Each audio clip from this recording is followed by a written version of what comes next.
Yes. Good afternoon. We're going to get started. We will be reconvening this morning's budget testimony for the FY2024 budget.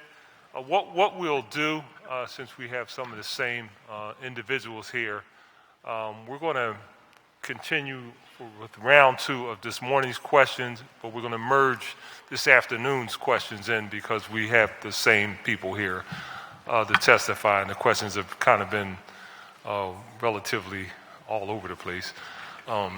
So we'll just continue that process. So we're going to start round two, and I think Councilman Johnson is up in this for first round of questions. You know what, Councilman? I had one quick one I wanted to get in. With capital budget folks here.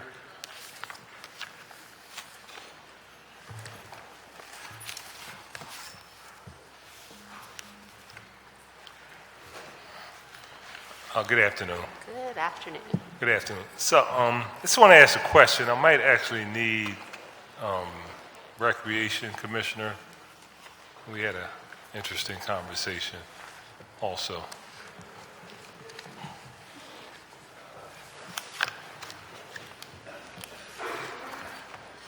These are it's just kind of a softball question, but some recommendations also.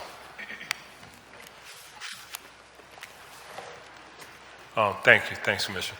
Yeah, Commissioner and I actually had some conversations about this earlier. So one of the challenges that council members have, particularly district council members that have these ITEF budgets that we deal with capital issues, at the time it takes to get projects moving from concept to community meeting to conceptual drawings and then architecture, the whole 9 yards.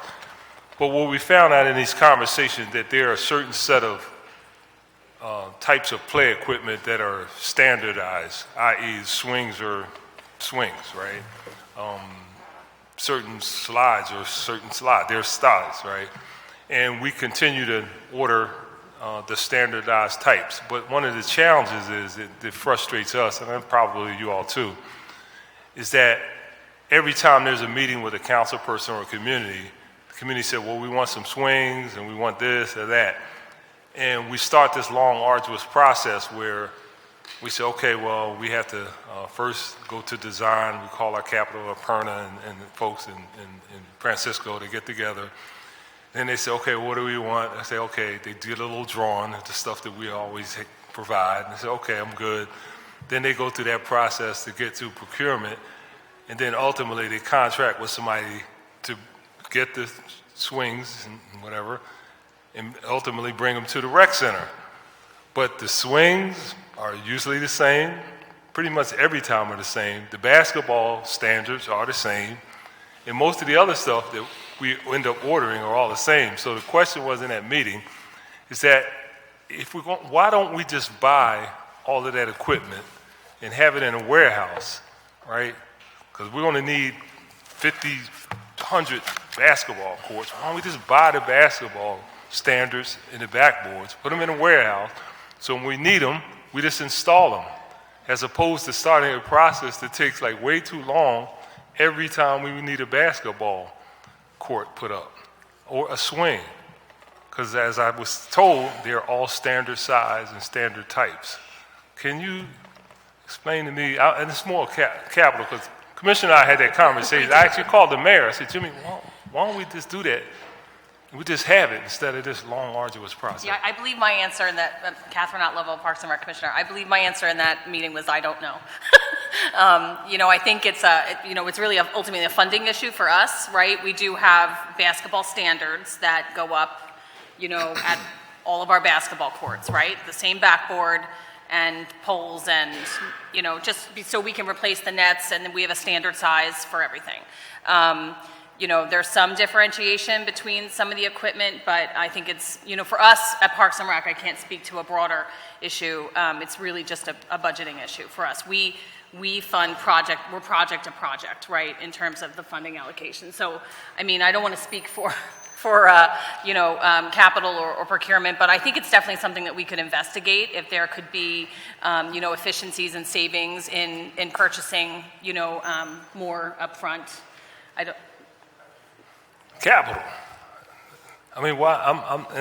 I'm a lay person. I can't even play basketball anymore. So, but I'm like, why don't we have like this in the warehouse? Can we just buy them in bulk? I'm assuming the price would be less expensive. I don't know. I think we're going to have to ask the question of our procurement department. It's a good question. They're here? We'll have to figure it out. Procurement here? Uh-oh. The gang's in here.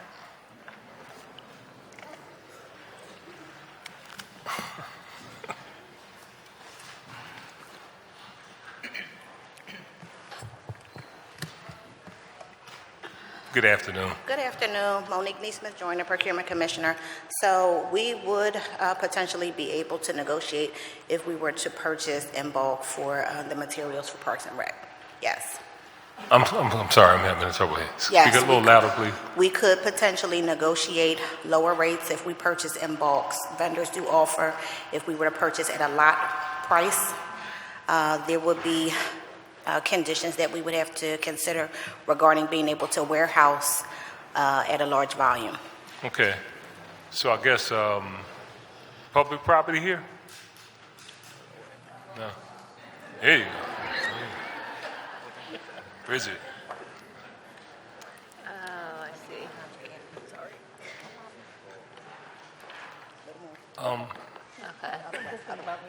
There's not enough room for all of us. No, come on, Commish. That's what happens when you have your office in the same building as us. I know. So, procurement commissioner, from procurement, hold on, please hang around. I'm just trying to, I'm hearing too, I think one of the issues is the way I'm just a little old government employee, and I'm trying to make some sense Yeah. about how we do things. So, if we needed, like, say for instance, as the folks from procurement, in planning, they make these recommendations on capital items, and the commissioner says, yeah, we're going to use 100, 150 basketball standards during the course of the year. Then we need a place to store it. Mm-hmm. So is it a process that we can like have a warehouse somewhere for warehouse space to store? Yeah. So Bridget Collins, Greenwald Public Property Commissioner. Right now we do, when we get donations for things or get bulk furniture or something, we store them. We store them in buildings that we have like mothballed. So right now we have things like at 1801 Vine, like we would keep stuff there. We also have warehouses too. So it would depend what we got. So we would look at it and say, okay, you have X amount of stuff, we need X amount of square feet, and we would just figure it out. I mean, I think it's a good idea, obviously, to have stuff on hand. Okay. So I think right now the way the budget's being done is that it comes in on a project by project basis. So I think it would just be a matter of, coming in. It's like, longitudinal way. and I appreciate the heck out of our recreation people, but I don't understand like why we just don't have it in the warehouse and just. It seems like it's doable from what everyone just said up here. I guess we'd have to think about it though, because it has to be capital eligible, so it has to be a certain amount of money, that's devoted to. It's capital eligible because every time we ask for a basketball court, it comes. We got to sign that little letter, right? The little ITEF. I mean, it looks like there's agreement. We can talk to Park and Rec and figure out how to do it. All right. So, can I ask this of whomever? Mm-hmm. Can you, before we're done with the budget, could we price out, say, Commissioner, what we need like a year, 100? Come up with a schedule, of the standards and a lookout of how many we might install in a year. Yeah, just price them out, see what it would be, and then I guess we can figure out what warehouse space. Yeah, we'll figure that out. We can figure out how much space you would need. Yeah. Hey, look, when you've been here as long as I have, you can't figure. I mean, it's just too frequently. I'm like, why can't we do this, right? All right. No, that was, on a serious note, that would be helpful because I talked to the mayor, and he kind of like, I don't know, It's like, why don't we do that? So can we get like a price before, so next term, well, as next year goes, we could just have that stuff in the warehouse, and we can get Frank Baby or our capital team to put this stuff in or whatever, you know. We only have to pay for labor. All right. So who would be responsible? Would you, Commissioner? All right. Thank you. Thank you, Commissioner.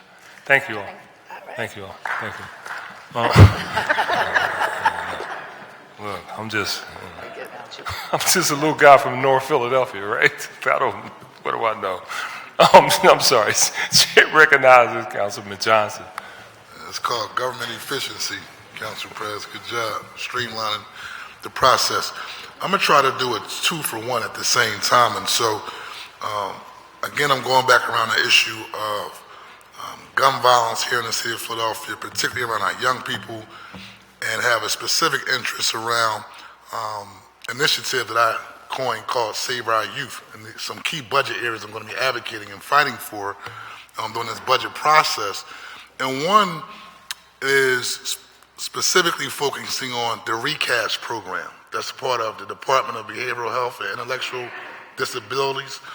And the acronym stands for Resiliency in Communities After Stress and Trauma. They received a grant to specifically go in certain neighborhoods to address young people, particularly African-American young men who have been impacted by gun violence. And so I want to get feedback on how can we expand this particular initiative, because it deals with the issue of trauma.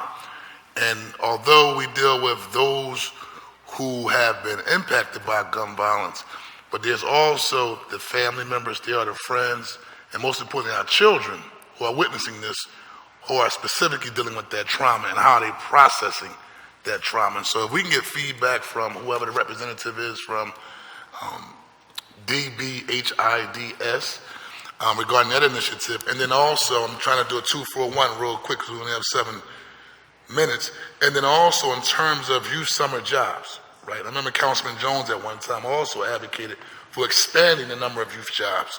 And more than 17,000 young people last summer applied for youth summer jobs, and they were eligible.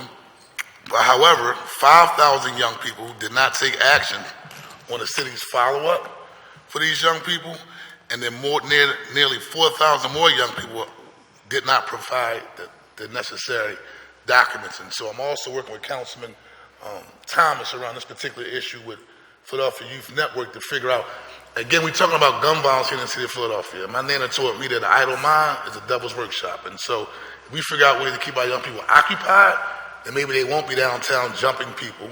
Maybe they won't be inside the stores taking candy and goods and knocking things over, but maybe they'll be involved in something that's productive if we give them that opportunity to. So those are 2 things.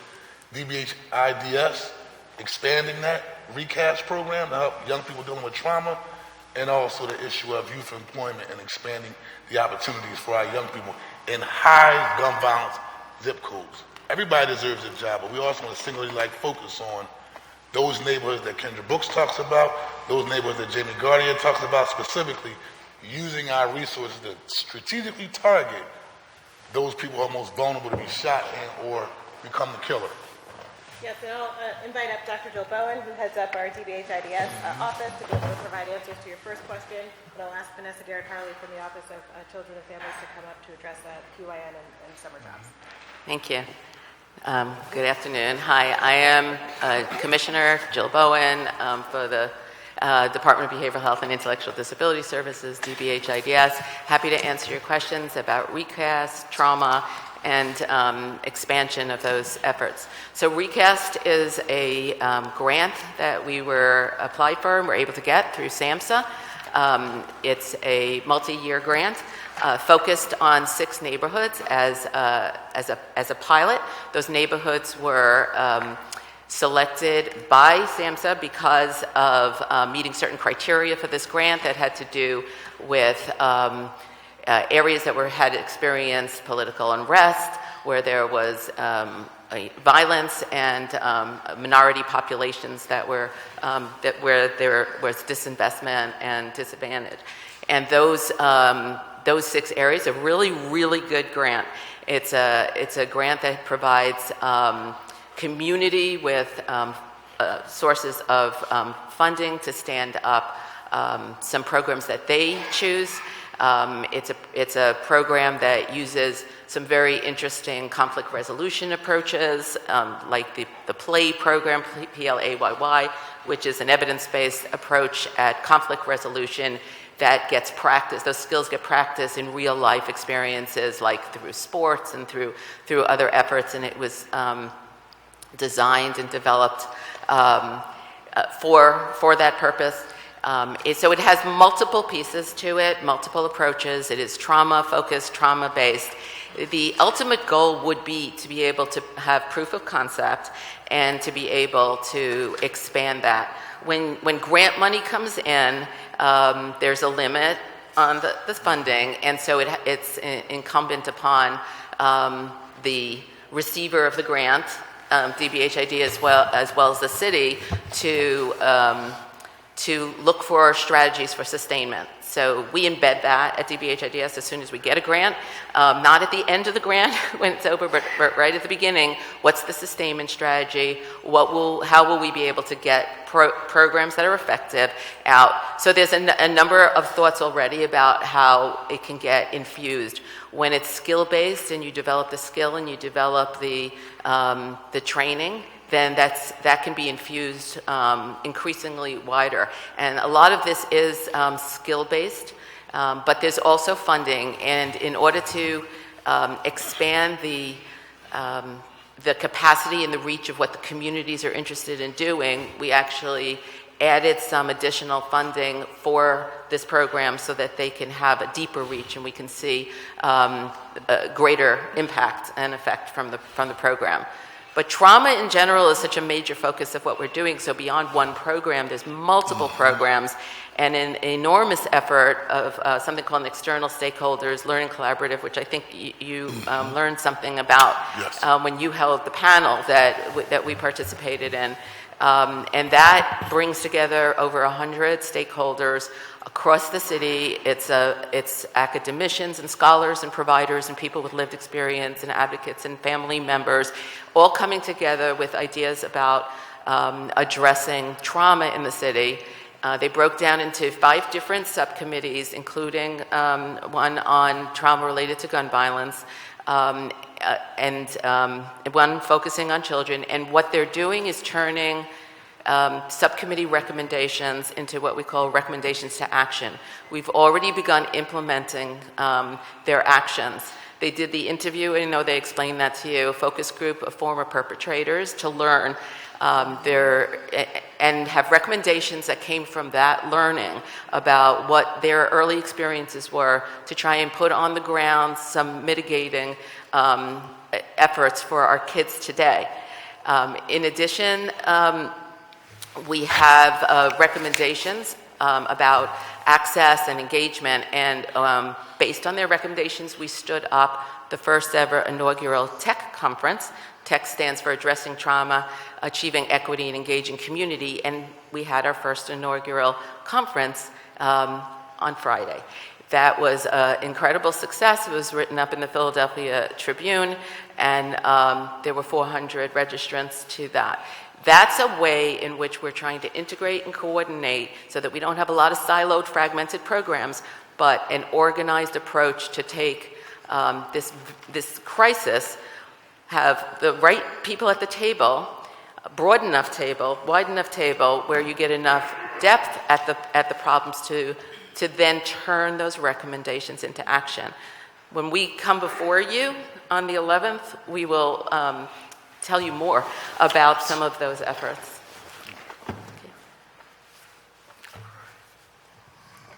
Yeah. Okay. Ms. Garrett? Yeah. Okay. Good afternoon. Vanessa Garrett Harley, Deputy Mayor for the Office of Children and Family. With regards to your questions about workforce for this summer youth, our Summer Youth Work Ready program has already opened up. Applications and registration has already started. We are trying to get that word out and encourage as many young people as possible to apply for those jobs. The goal for this year is 8,000 positions, of which we pay for 4,000 of them. So we typically pay for 50% We are adding some additional funds to the budget this year because we increased the hourly wage that young people receive in the summer work-ready jobs to $11 an hour. Can I cut? I'm gonna cut to the chase if you don't mind, Vanessa. and I'm gonna ask Councilman Thomas if he wanted to do a point of information as well. We want to make sure, though, and I guess I need to get straight to the point. How are we going to make sure that the young people who are eligible that do not bring back their documents, right? What's our strategies to address that?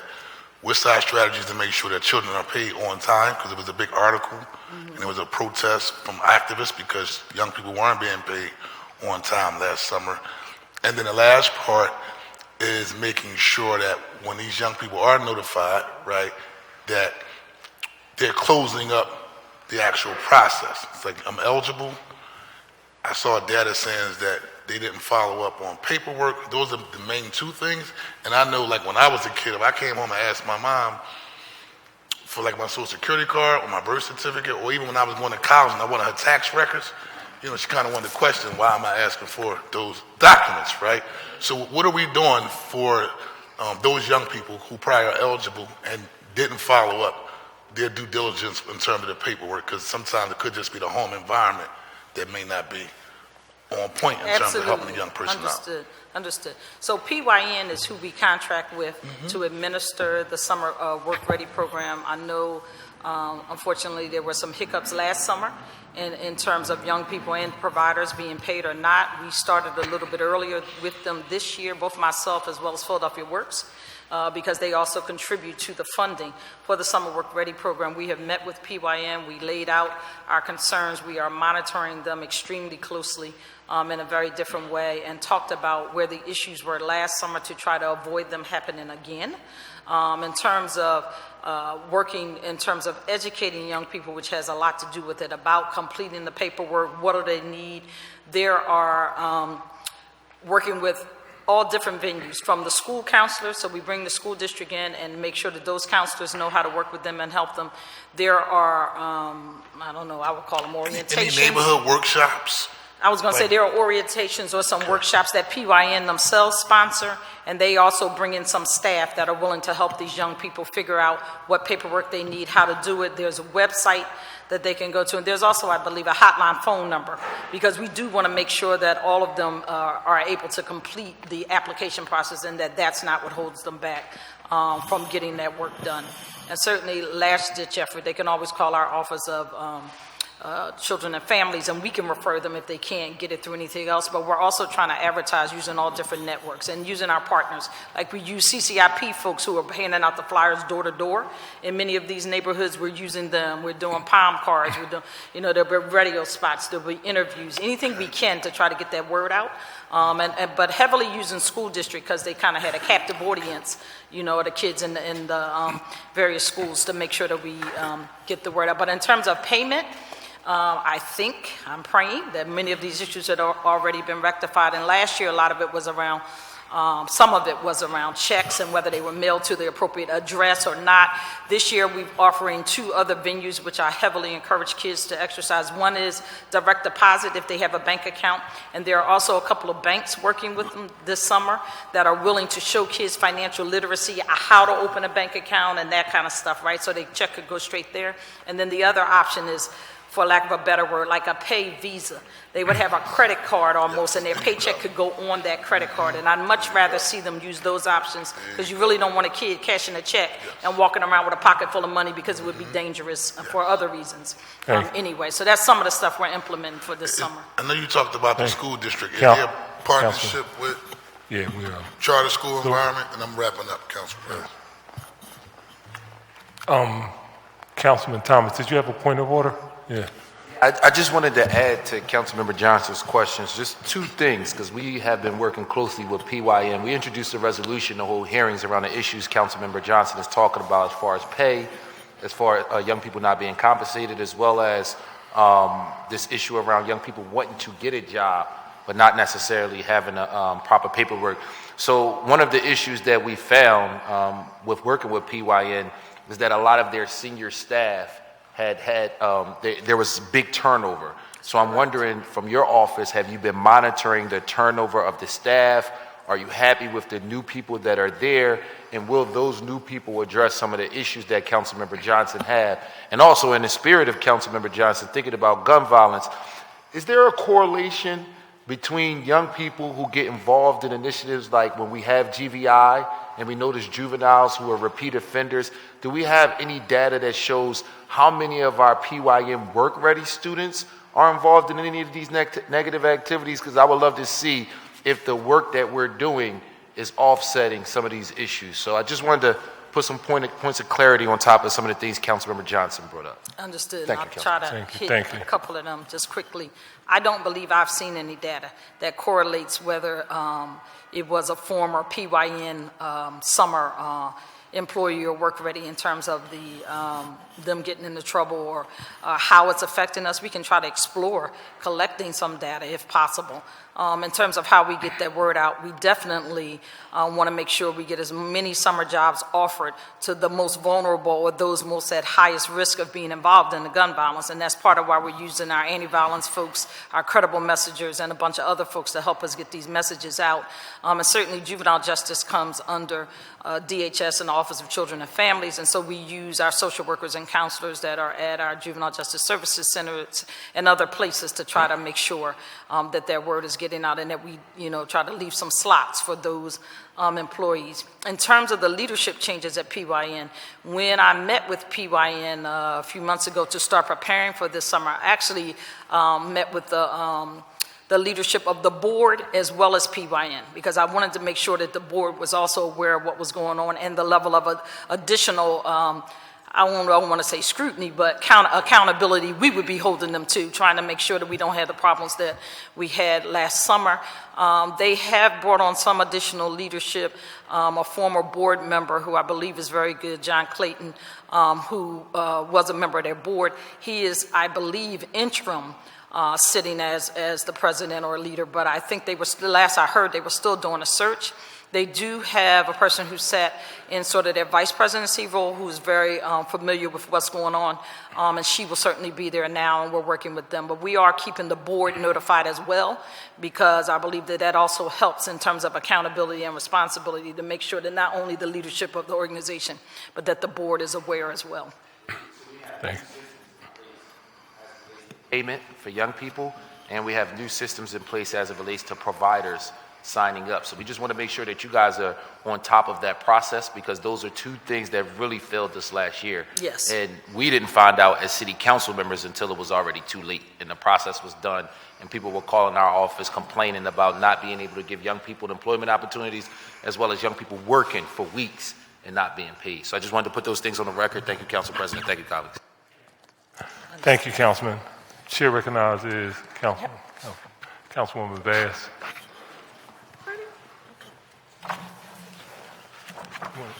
John, you want to do a little housekeeping right quick?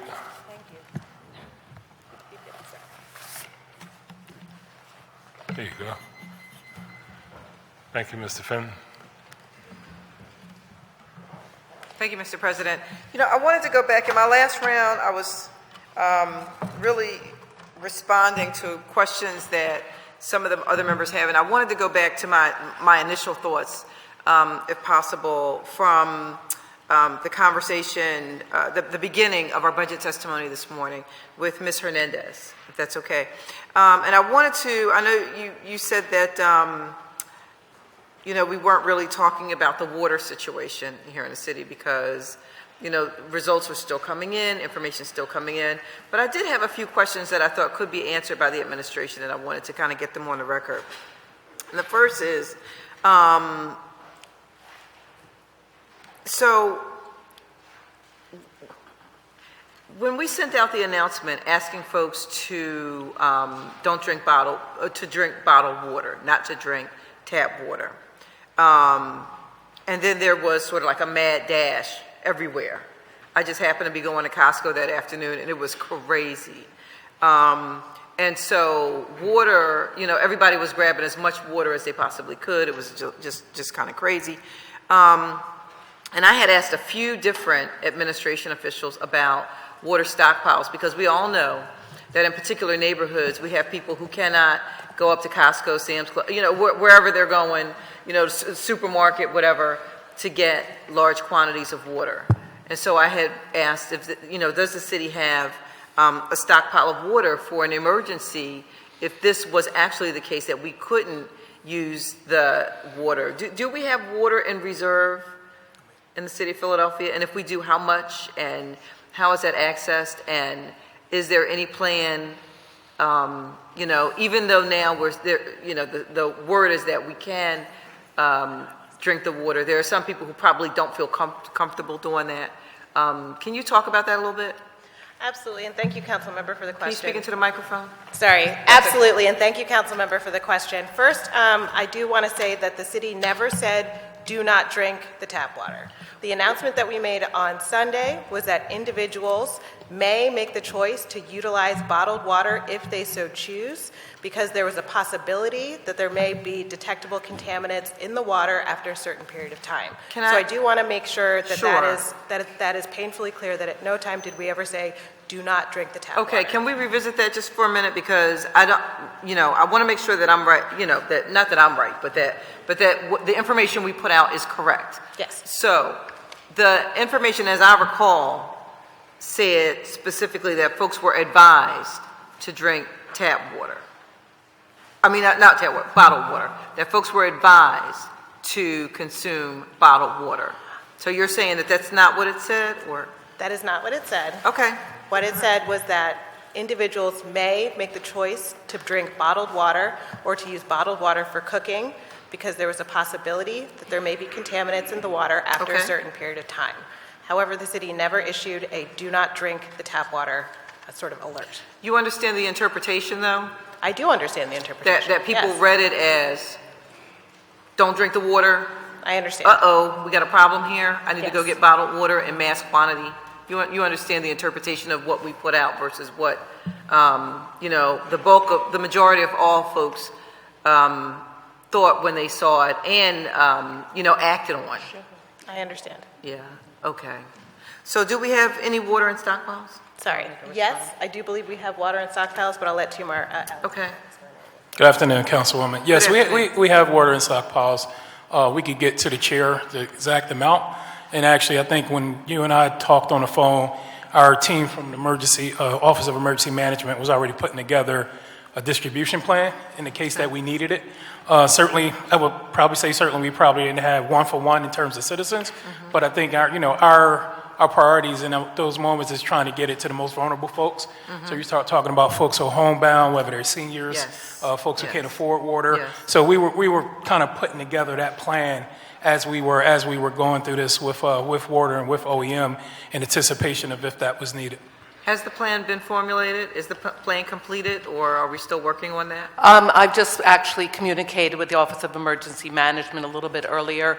They're putting finishing touches on it. I hope will be completed by the end of this week.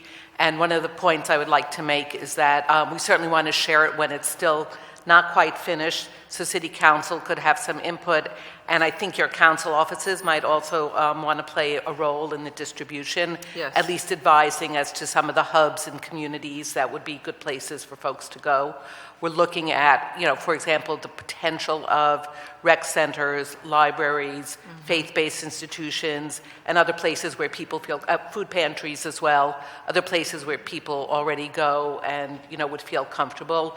So I'm hopeful that by the beginning of next week, we can share that through the council president and maybe set up a conversation to take it to the next level. Okay. I do think that this is important that we did, I'm very grateful that it looks like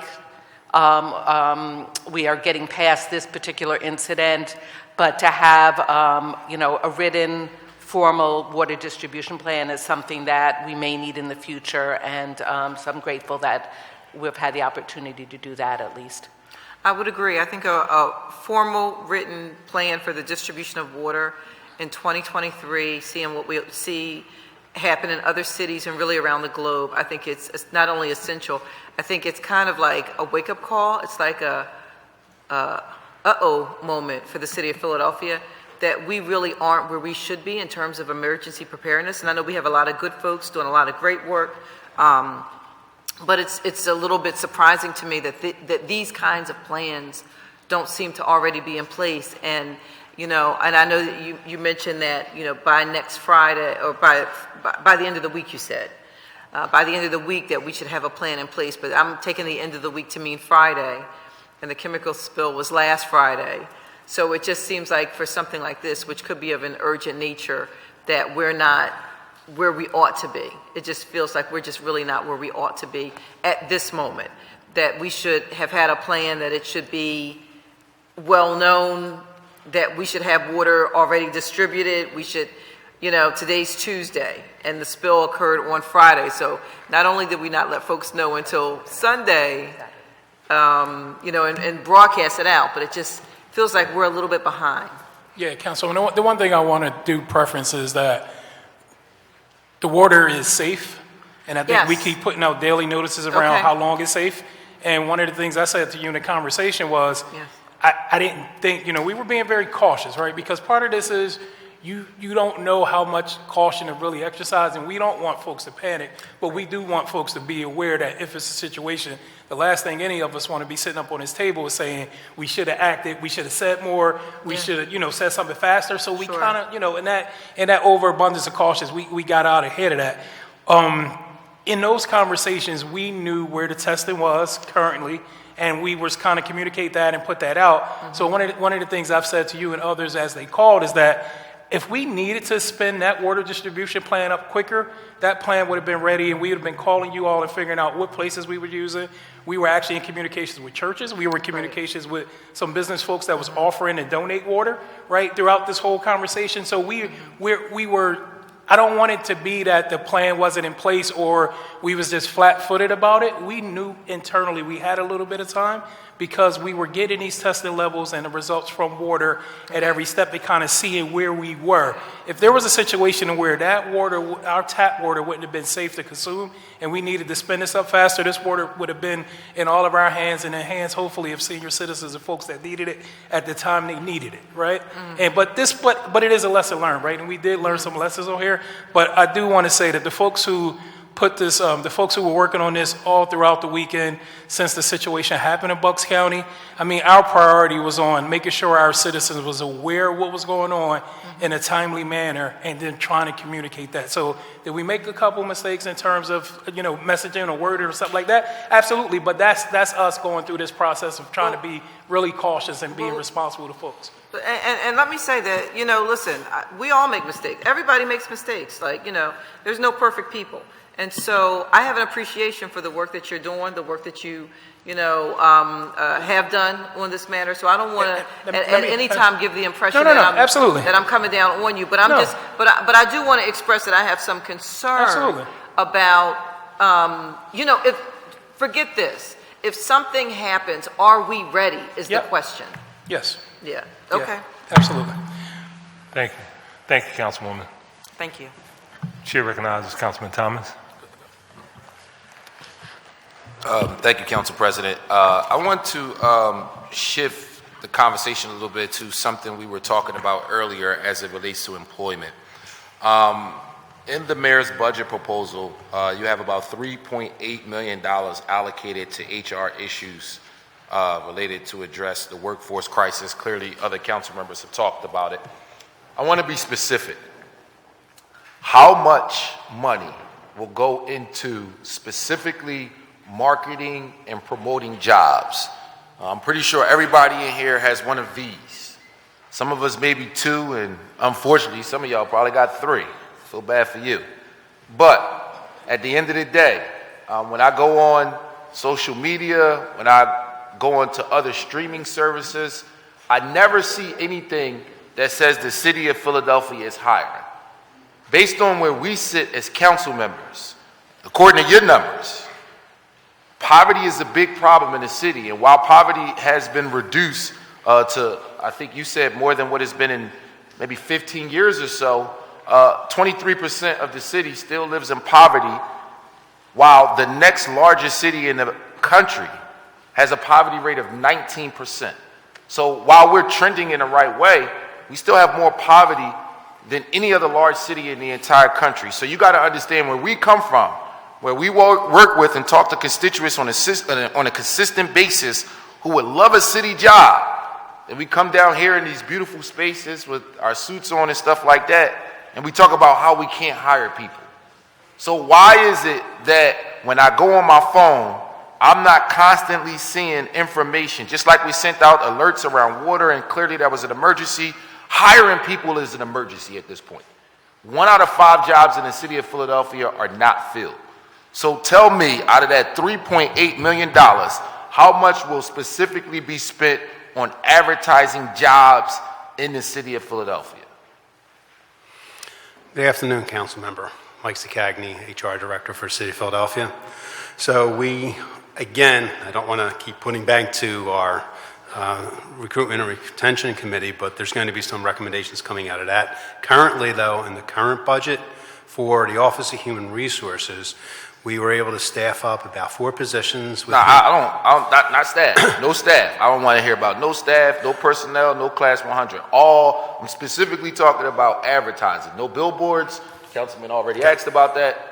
Digital advertisement. How much of the $3.8 million goes to digital advertising? We have about $360,000 currently budgeted in 2024 that we hope to engage an outside vendor to come in and help us to put together a marketing initiative. So it's not just planning, it would be doing it and also leveraging more the social media.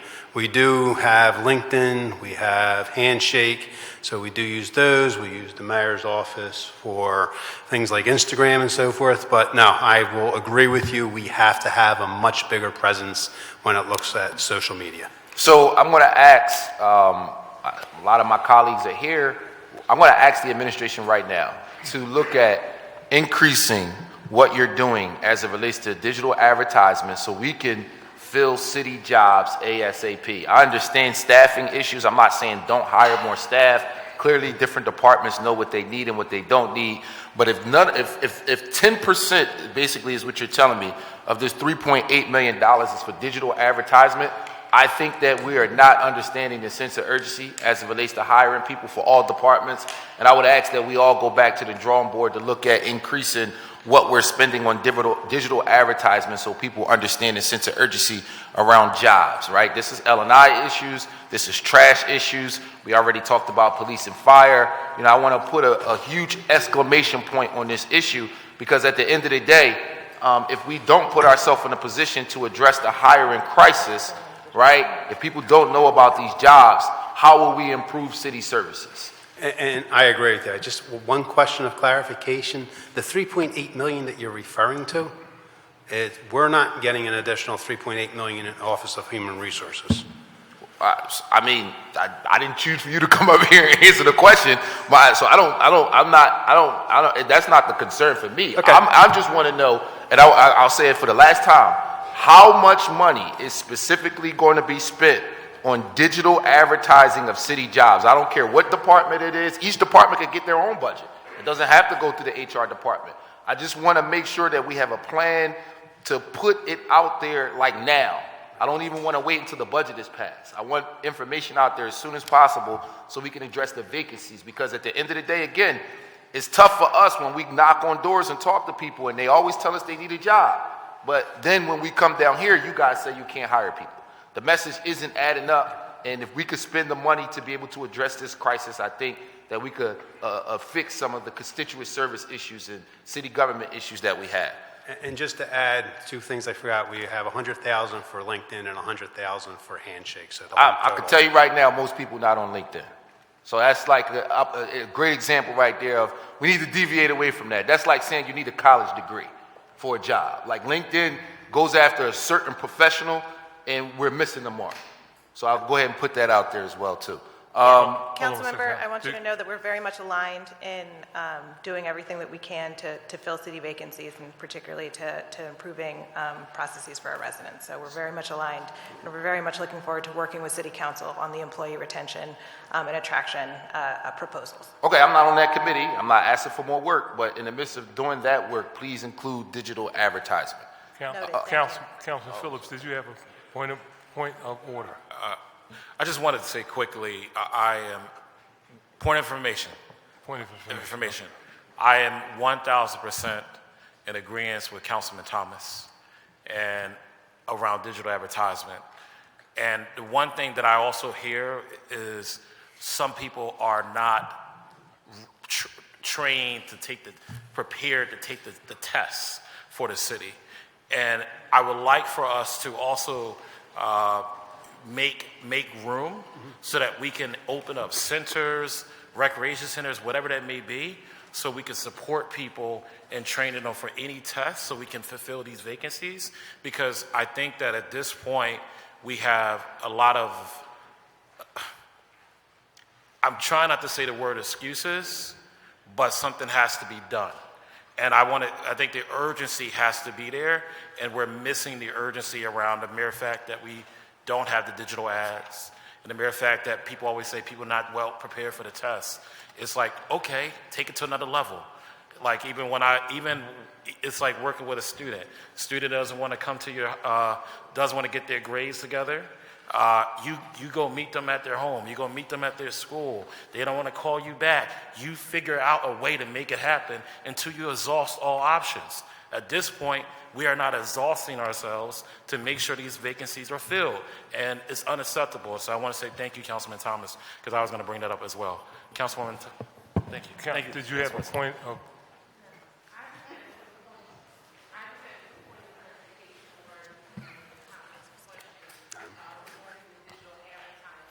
Referring to Councilmember Thomas, Mr. Chair, is Councilmember Thomas referring to the OTT communication that comes through social media, like on Instagram and Facebook? I just wanted to clarify so that they would know exactly what he's referring to, because it's a digital communication for sponsorship, but it's also what they call OTT communication that comes through the messaging on Instagram and other platforms when you're just scrolling through, or like on a Hulu or a Netflix. I just wanted clarification on the type of digital advertising we're referring to.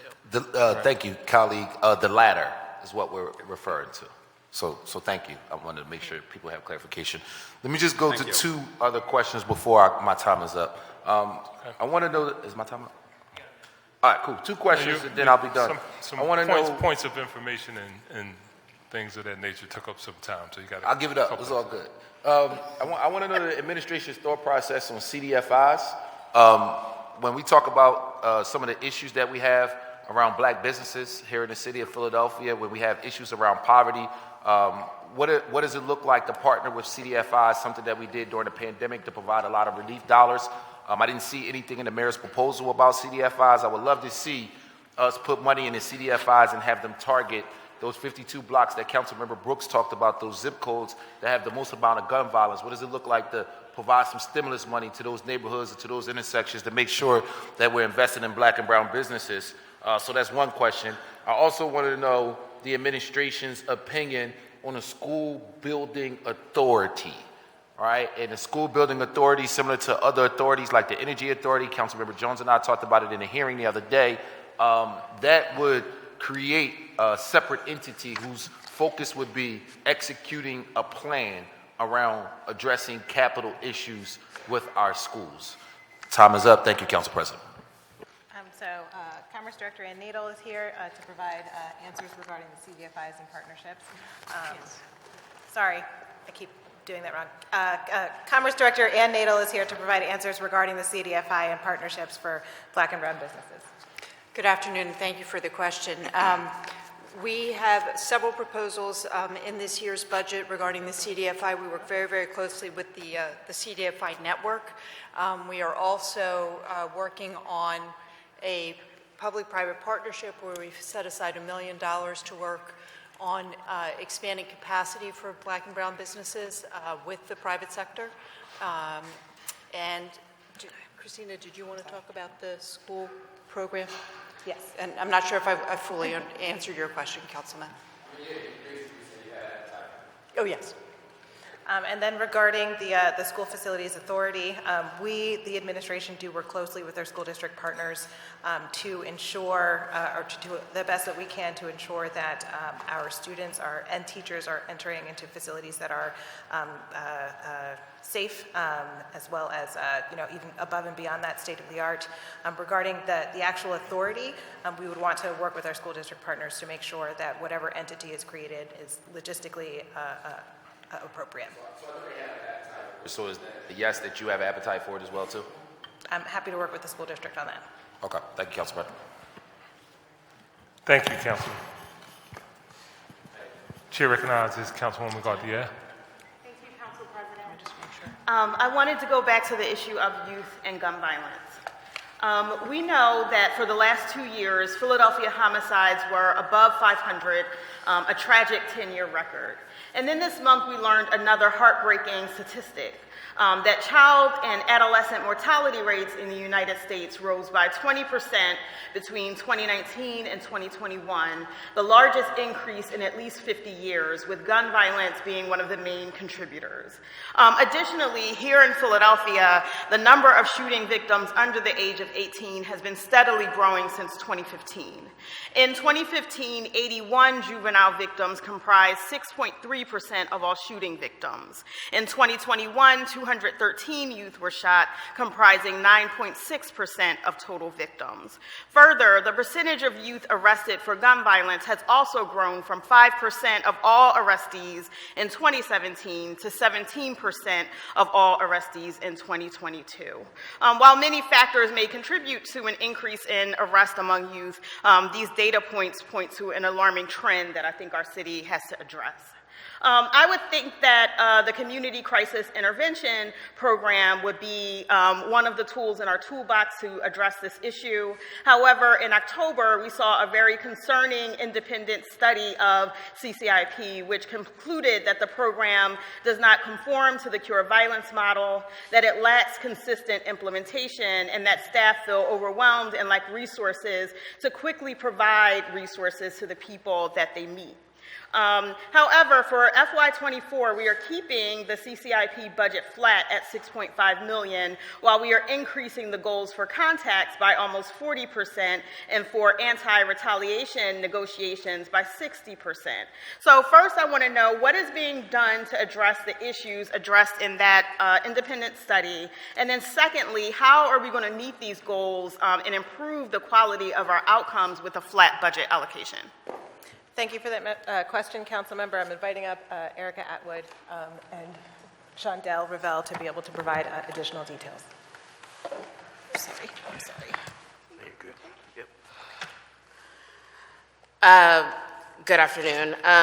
So to answer parts of your question, Councilmember Gauthier, one, in preparation for this summer, working with Deputy Mayor Garrett Harley, as well as police leadership, we are addressing what we're trying to do some predictive analysis and addressing preemptively what we know the biggest issues will be, where the young people will be coming from, how we are going to be interventive and preventative in those efforts. So there are collaborative conversations that are happening now around identifying the who, the where, the what, and then the how in terms of resources in mitigating and remediating some of the violence we know could eventually happen this summer. That's one.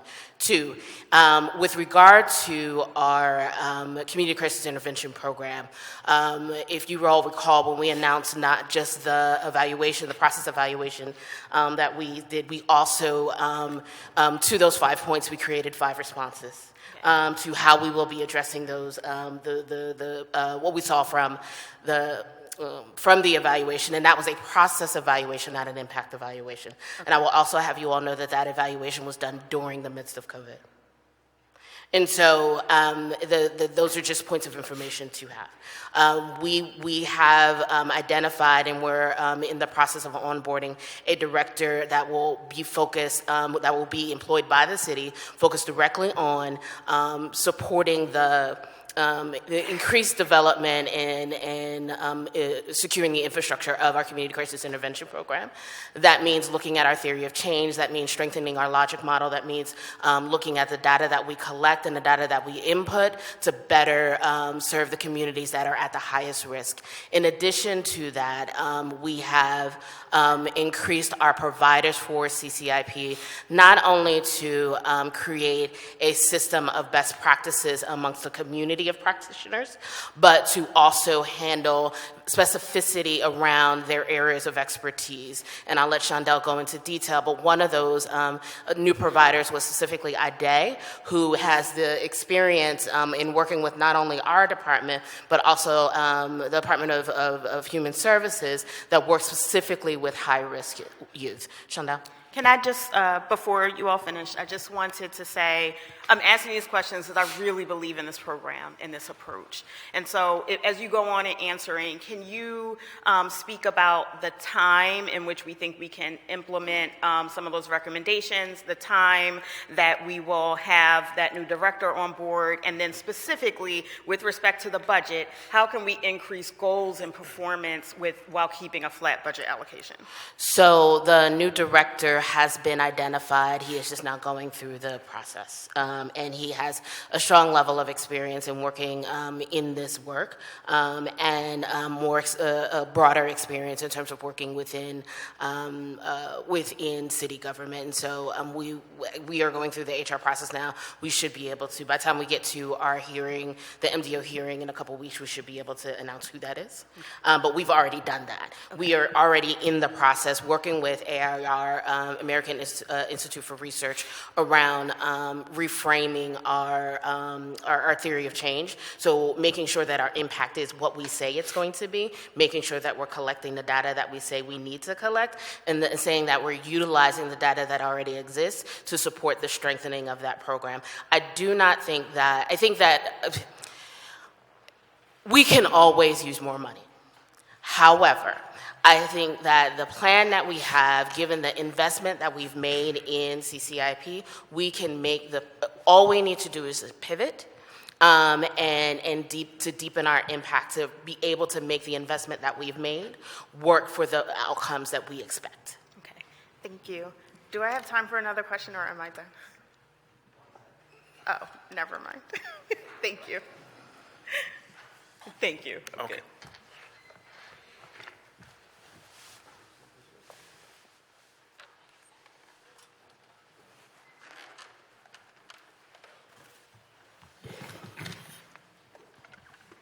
Thank you. Thank you, Councilwoman. Chair recognizes Councilwoman Gilmore Richardson. Thank you, Mr. President. I wanted to start back with the summer planning issues that we were talking about in preparation for the upcoming summer. I know that we work closely with DHS regarding the CERC centers, and I want to formally thank DHS and everyone involved in ensuring that we can get the other two centers up and running in the Northeast Division and the East Division, so that by this summer we will have a CERC center in every single police division in the city of Philadelphia. But I wanted to talk about something that you all could potentially consider. There are a number of programs that are available for young people under the age of 18 that do cost. I'll give you an example. The dance program that my daughter is involved with, they have a summer session, and that's about $800 just for the summer for that month. There's some other programs like gymnastics and football and basketball, and there's a ton of programs that are very high quality programs, but they do cost.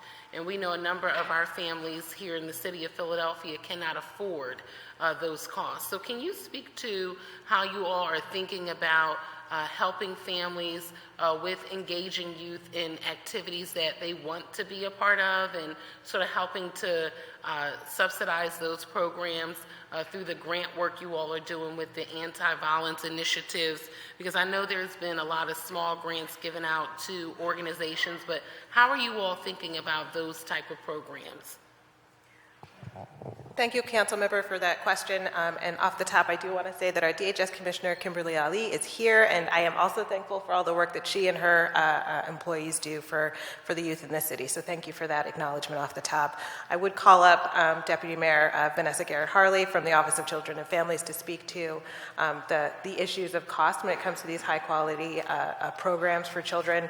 I know as a parent, and I know many of you are parents, that figuring out what we're going to do with our kids over the summer is a challenge. And cost is one of the many parts of that challenge. So, and pardon me one moment, Council President, just a point of inquiry. How long do we have for this round? How many minutes? How many members? Minutes. You mean 7 minutes? Okay. For this round. For this round, But we're kind of merging this with the morning session, and I know you had testimony, Chief of Staff, for yes, the we mayor. provided written testimony for the mayor's office as well as the Department of Labor. It's kind of like, Got it. Okay, thank you. So I would like to spend 2 minutes on this if you can, so that I could ask my other questions for this round, and I'll await the mayor's office and labor for my next round of questions. Thank you. No worries, Councilwoman, and we can always follow up with you directly as we work very well with you. We do understand that there is definitely a cost and an expensive cost to a lot of the high-quality programs in the city. And while we cannot necessarily afford to pay $800 or $1,000 for every kid in the city to participate in the program, we do try to make sure that there's a robust array of summer programming that is either free and or low cost. Like the Parks and Rec summer camps is one of the lowest cost camps that you're going to get. Some of them have very minimal fees or whatever. We try to make sure that there are as many slots available for that. For the pools, you don't have to pay to come in to use the pools or the slides, the water slides or any of that kind of stuff. We do the play streets on certain streets. Certainly that is free as well. We also try to provide food during the summer for young people because we understand that there's food insecurity for many young people, like school may be the only time that they eat. So we provide those kinds of things as well. Most of the DHS programs, the prevention programs that young people are eligible to attend do not have a cost. There is a number of other programs in the city, and we can prepare that list so that you can share it with your constituents. That's what I was that don't have a cost or fee. Right, and I was going to ask that question. So in my office, we have an apprenticeship guidebook. It lists every single pre-apprenticeship and apprenticeship program in the city, and we have a QR code on the front. Can we get something like that from your office that lists all of the free programs? I know we have something online, but I will be honest, like I've even gone to some of those sites. It's very difficult to navigate. If we could just get something in writing that shows all of the programs available, particularly for after hours. So like the Cirque Centers, the PAL Centers, you talked about extended hours at some of the other locations, because I think we need to get that out there as much as possible because a lot of people just don't know. I agree. We are trying to pull together that document. I just got a new chief of communications, and she is working on that, and we'll get it to you as quickly as we can. Okay. Thank you very, very much for your work. And then I wanted to just pivot quickly to a couple things that I wanted to get on the record for this round regarding the Office of Sustainability. We all know that they lead some really important work in our city, including managing our city's energy usage and purchasing. They also have worked to create a place-based planning effort in Eastwick, and we've brought in the U.S. EPA to help us with some of that work, and also addressing some development issues in the lower Schuylkill area. So I wanted to just ask this question. Why is this office repeatedly underfunded and undervalued when they are doing such important work that addresses historic injustices and environmental racism? And how will we look at this department's budget differently? And then finally, I just wanted to ask, because in your detail around your proposal in the 5-year plan, you talked about, and you mentioned this too in your testimony about the EJAC, the stipends, but it's not what we originally discussed. So if you could talk about the funding for the Environmental Justice Advisory Commission, the Community Resilience Grants, the Interagency EJ Work Group, the EJ staff that are embedded in other city departments, including Health, Streets, Water, and L&I, the Municipal Energy Master Plan, and the Philly Tree Plan. Hey, Councilwoman, afternoon. I'm chair of the Committee on Environment. No, so yes, I have you- to get this stuff on the record. Okay? Absolutely, yes, you do. And we appreciate your advocacy for the Office of Sustainability. So let me start by saying what you've heard a bunch of us say today is we could always use more money for any sort of initiative or department. Of course, our resources, is limited in a way, and we try to spread them around and work with our budget and finance departments on all of these issues. I just wanted to get up and say they're definitely not undervalued. As you know, we just lost Salim Chapman, who was our Chief Resiliency Officer and Executive Director, as he going to do bigger and better things with the state, for the Commonwealth of Pennsylvania. But can I just put this on the record, Mr. Yes, Major ma'am. Director? I agree with you, but that is something that, and I'm not going to go into detail, that I did bring to the attention of the Finance Department before that occurred. So I just want to put that on the record as well. Well, we actually, I personally, along with a couple members of my staff, was trying to do some things to see if it would be easier to keep him. But, you're dealing with young people that's in government, and they're looking at a new administration come in. And one thing I can't say to folks is, I can't guarantee jobs come January 2024. I can just tell them we value them here, try to give them some of my learned guidance. But, some people, governmental work and governmental life is a calling, and he saw fit, and, and we're happy for him. As it relates to all of the technical stuff, I'm going to pass it over to Liz Lankenau, who Salim sort of worked with in the last couple of weeks to transition. Liz is our interim director, and we hope as Liz is doing this work and standing up all of those efforts that you referenced, that we'll continue to transition that good work on as we look for permanent leadership for the office. So, Liz. Yes, hi, I'm Liz Lankenau. I'm the interim director of the Office of Sustainability. And I'm sorry, could you repeat the question? Sure. Okay. Yeah, so just really quickly on the EJAC stipends. Okay, we'll stay high level here, and then Okay. April 11th when we come in with MDO, we'll be prepared to go in details with it. Okay, that'll be great, and I'll put all of this on the record for that hearing Okay. as well for OOS, but I just wanted to ensure that you all knew, based on what was listed in the 5-year plan, what my interests were around the Committee on Environment. Could you briefly talk to who are the climate experts leading the city's infrastructure work?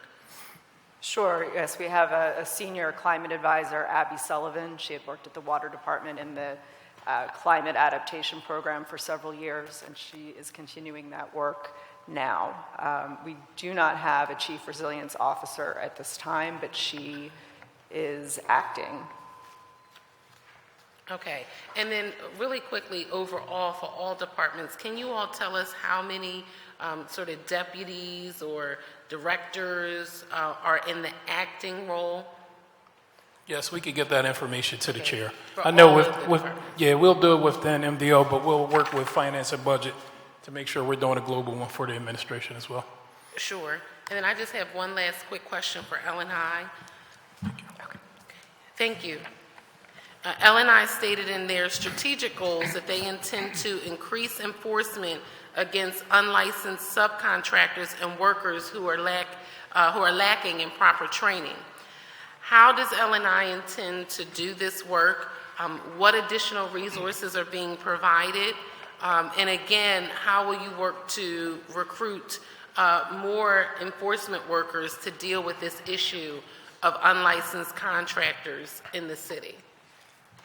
Good afternoon, Ralph DePietro, Commissioner of Licenses and Inspections. So the work with respect to unlicensed or improperly licensed contractors is done through our Audits and Investigations Unit.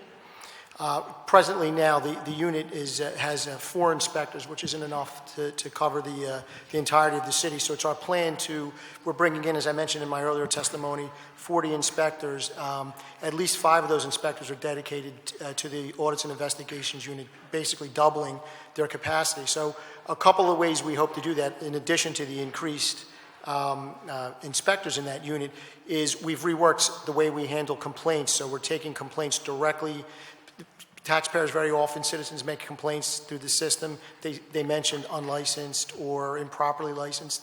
Those complaints are queried each day. They go directly to the Audits Investigations Unit, and they begin their investigations immediately. So doubling the inspection staff is the first part.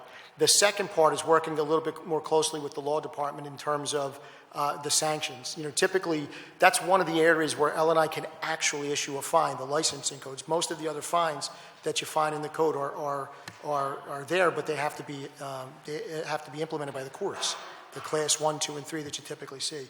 The licensing fines are one that we can actually implement directly. So a lot of that requires a little bit more coordination with the law department.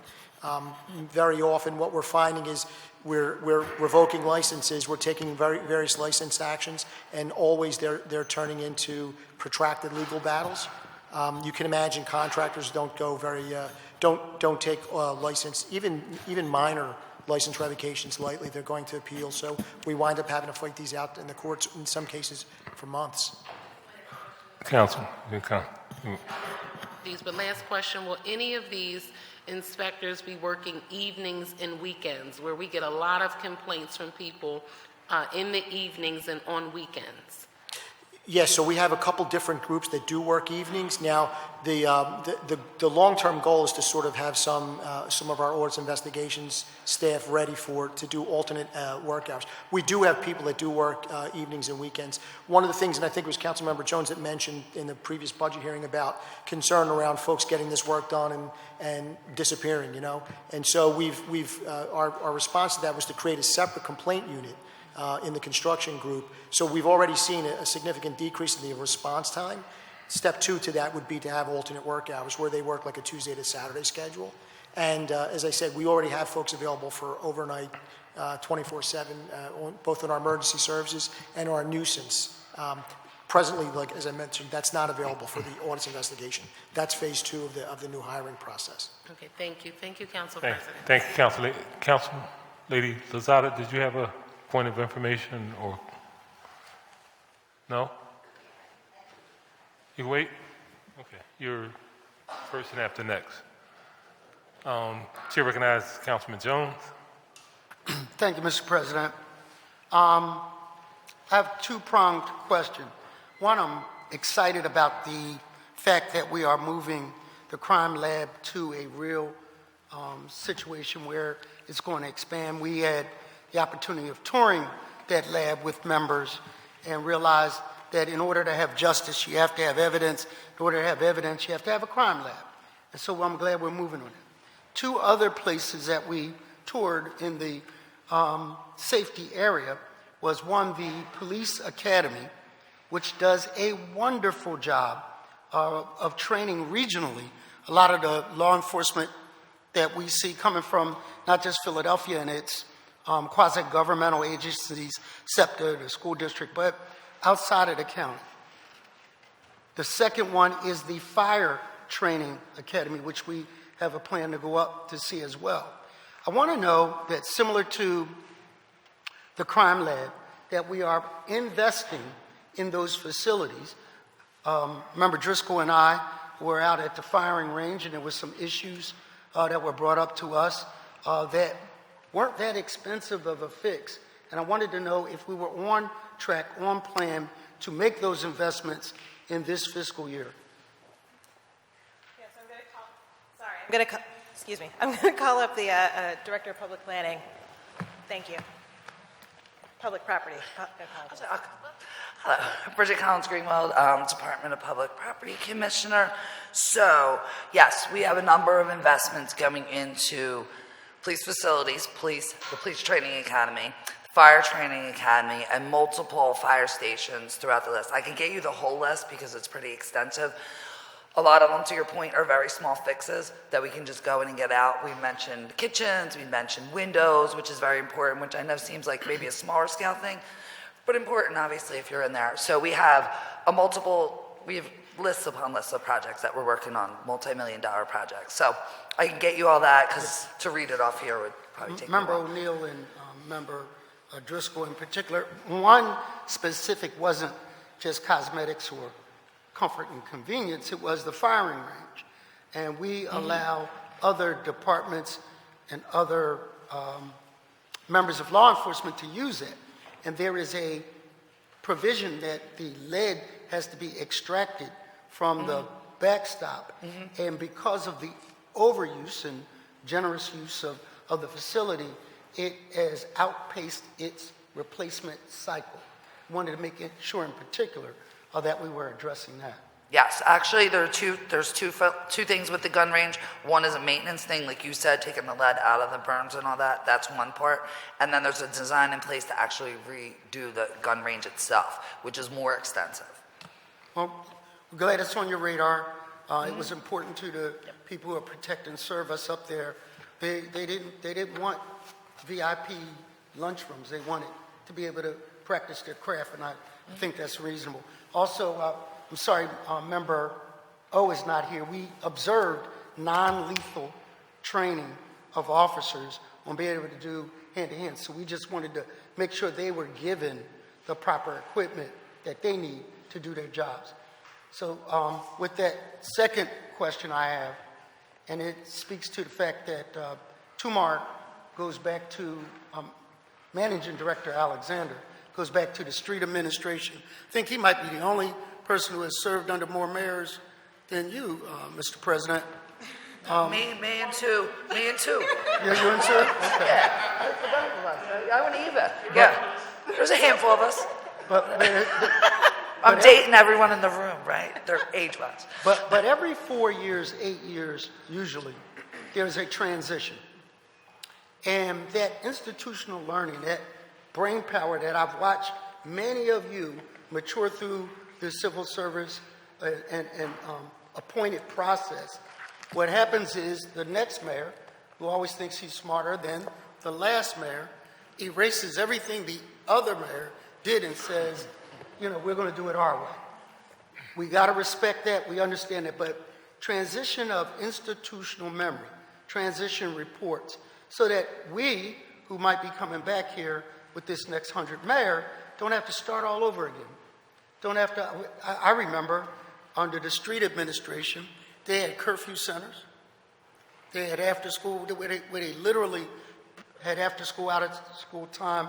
And it took until Kathy Gilmore Richardson to come in, and then once it was moved, to replace it. It just is not good for the public for us to always have to start over again, always have to say, well, that was his idea, not mine, and we're going to do it our way. How do we prepare for that succession planning so that we aren't finding ourselves talking about the same thing 8 years from now in a different mayoral administration? Who is in charge of those transition reports? Thank you, Council Member, for that question. And I think it's an incredibly important one, and one that's been on the mind of Mayor Kenny, which is why he has tasked the Chief of Staff's office, and specifically I have a designee, Deputy Chief of Staff by the name of Liana Quadrado, who is our transition director. We have been working on this for 8 to 9 months already, ensuring that we are very thoughtful about how we go about doing this, about how we collect the information, about speaking with our employees, because there's, as Tumar alluded to earlier, we have a lot of incredible staff, a lot of incredible exempt staff, who are concerned that they may not have a job come January 2024, depending on what the next administration chooses to do. So making sure that we are being intentional about the transition of knowledge, as well as, you know, doing a service to the staff and a credit to the staff that has been so selfless over the last 7 years, is really also incredibly important to us. So I think Liana's in the room if she wants to talk a little bit about some of the planning that we've done, as well as sort of where we are in the process. But we are in the process of collecting information from the various departments, putting them into these transition reports. Looks like she is not available, I apologize. Putting them into these transition reports and making sure that those reports are available to the candidates that will be running for mayor in November. So we've also been working very intentionally with our integrity office, as well as collaborating with our ethics folks to ensure that we are providing equal information to all of the potential candidates. We are choosing not to share those transition reports until after the May primary, but we do expect there will likely be multiple candidates that will be giving equal access to this information, because all of us in the administration administration are behind the idea that we want whoever comes next to be ready on day one. One second. Councilman Thomas, did you have a point of... Great question. Is there a way that we can get clarity on what you're prioritizing? I listened to Councilmember Jones' question. I listened to your answer. I listened to Council President Clark talk earlier about preserving the neighborhood preservation initiative. I think about other projects and things that we've started. Is there a way that we can see what your priorities are, or if you're uncomfortable with that, which I understand, is there a way that we can give you things that we think should be a priority as it relates to that work? We're always happy to take feedback from City Council, so if you have ideas on what we should be prioritizing, we'll take that.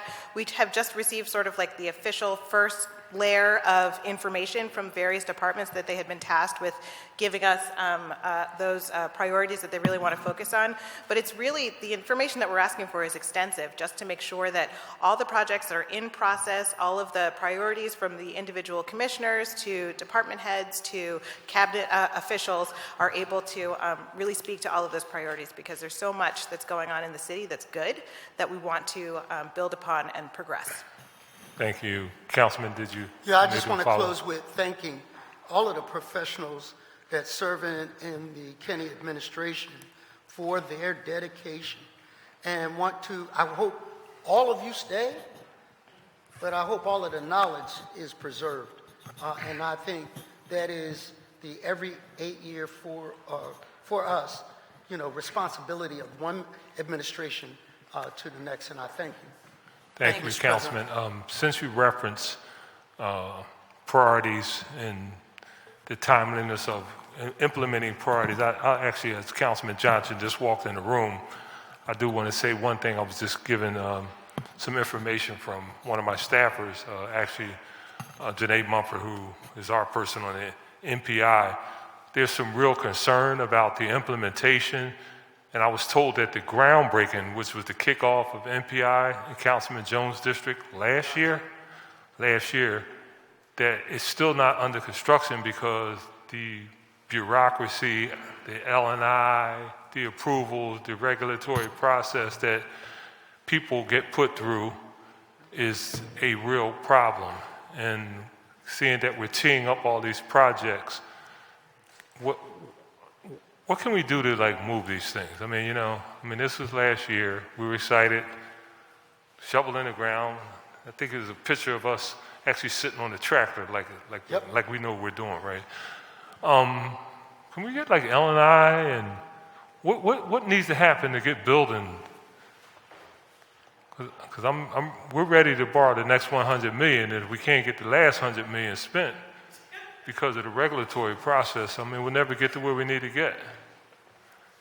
All right, we have a... Ms. Fadulin, you think you may want to be up here too because of the department that's supposed to facilitate development? You tell me why this...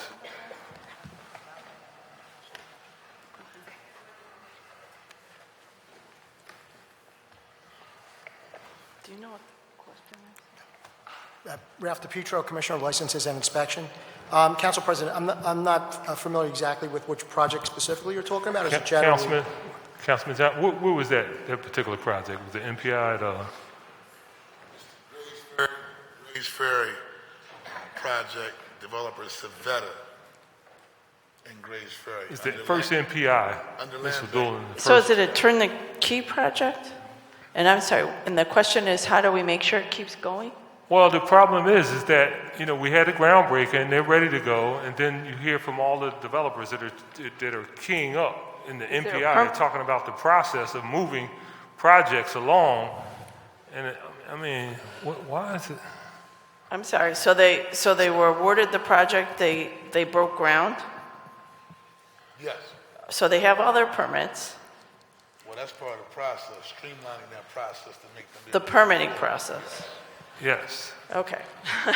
So I think the issue there is whether or not I think what we can look at is whether the properties are zoned the way they should be zoned when we put out the RFPs. It's zoned.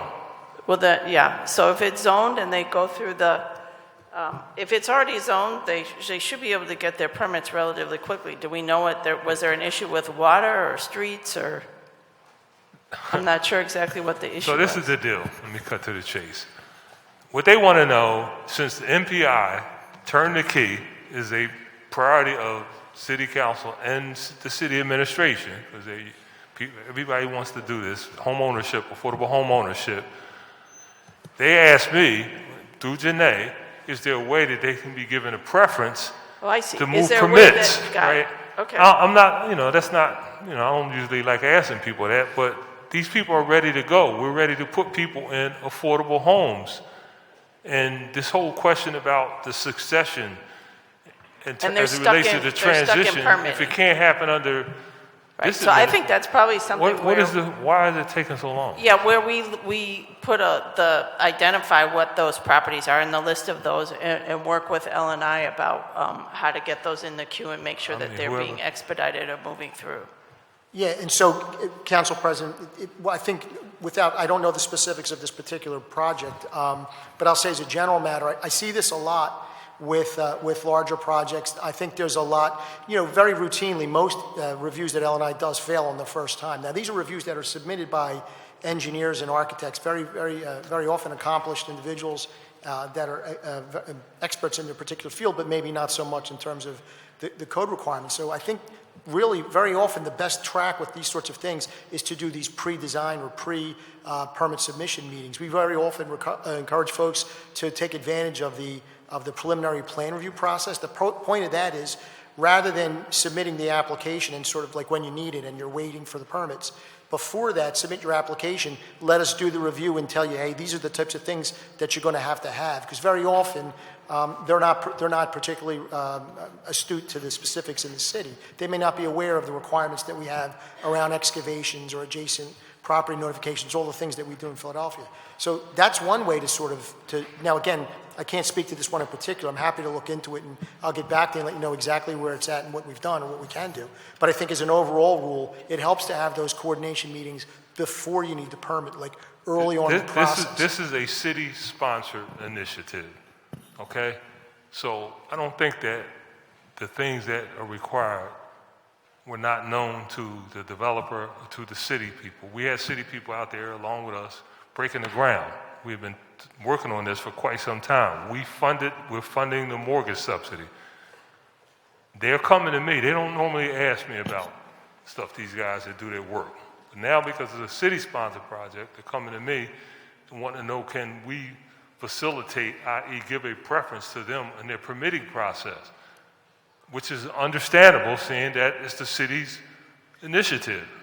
So, I need to know, this is not some private developer doing something for some private entity. They're doing it at our request, at our behest. So I'm just trying to figure out, can we get somebody on this?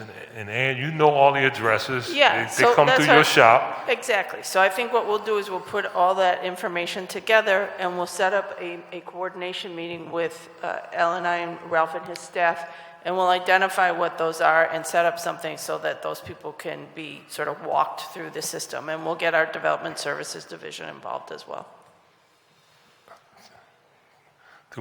Mr. Alexander, you agree? I'm just saying, we're asking, this is something. Afternoon, Councilman. Yeah, I agree. I actually was going to come up and make the same suggestion, that we work with Ann's development services group, identify the projects, and then work with the departments on how to talk about prioritizing when they need permits and stuff like that. So right. I agree.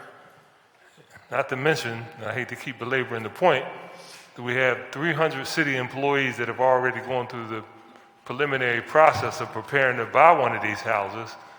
I mean, this is something that people are excited about, but I'm being told that the process has slowed the initiative. Councilman Johnson, Councilwoman Vaughn. Yes.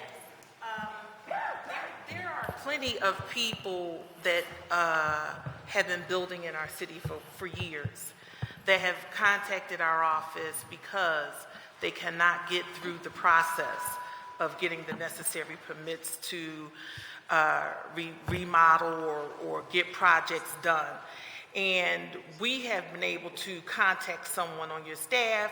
Of course, it takes quite a while to reach someone, but it's not necessarily a lack of knowledge, it's a lack of response from you all.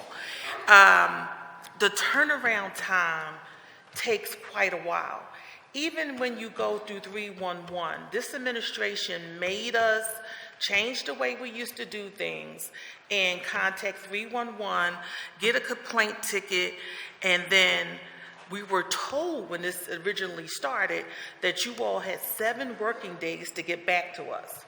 That happened in Never Never Land. I mean, at this point, everyone knows it takes much longer than 7 days, and then COVID hit, and now we're in a phase where people are so frustrated and angry by the time that they get to us to get anything done by you all, that they bite our heads off, thereby we bite your heads off, because the promises that were made to us are not happening. So we're at a point now is what is the easy formula that you all can come up with to help us help the builders or anyone that puts a complaint into 311 that has to do with L&I to get the process done easy? So with respect to permitting, this is a bit of a different thing. Typically 311, although they do a lot of work for us to help us manage questions about the process, typically if you have a permit application, you can go on the department's website and you can either you can set up a virtual appointment with the examiner or an in-person appointment, either way. And usually we can service them within a day or two. So you can actually sit with the person reviewing your plans. I can tell you that the complications around the building code are not unique to Philadelphia, but they're very deep. It's a much more complicated process than it's ever been. There's lots of overlapping. There's requirements for energy conservation, especially when building new residential.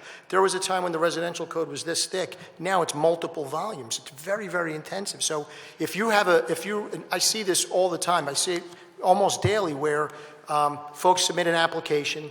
We do the review in time. Remember, the state mandates that we have to do reviews within 20 days. Now, this is plan review, not 311 response.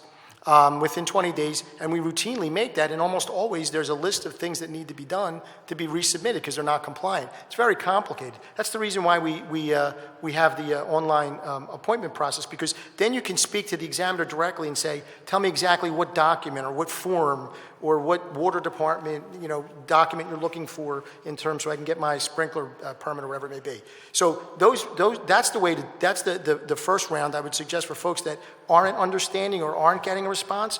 Go online, go to the website, set up one of those appointments. They're really very simple. It's a couple fields that they fill out. They pick a date and time, and we'll mail them a link, and they don't even have to come to the office to meet with the examiner. And then, of course, they have an escalation to a supervisor if you get to the point where you're thinking the examiner is asking for something that's inappropriate.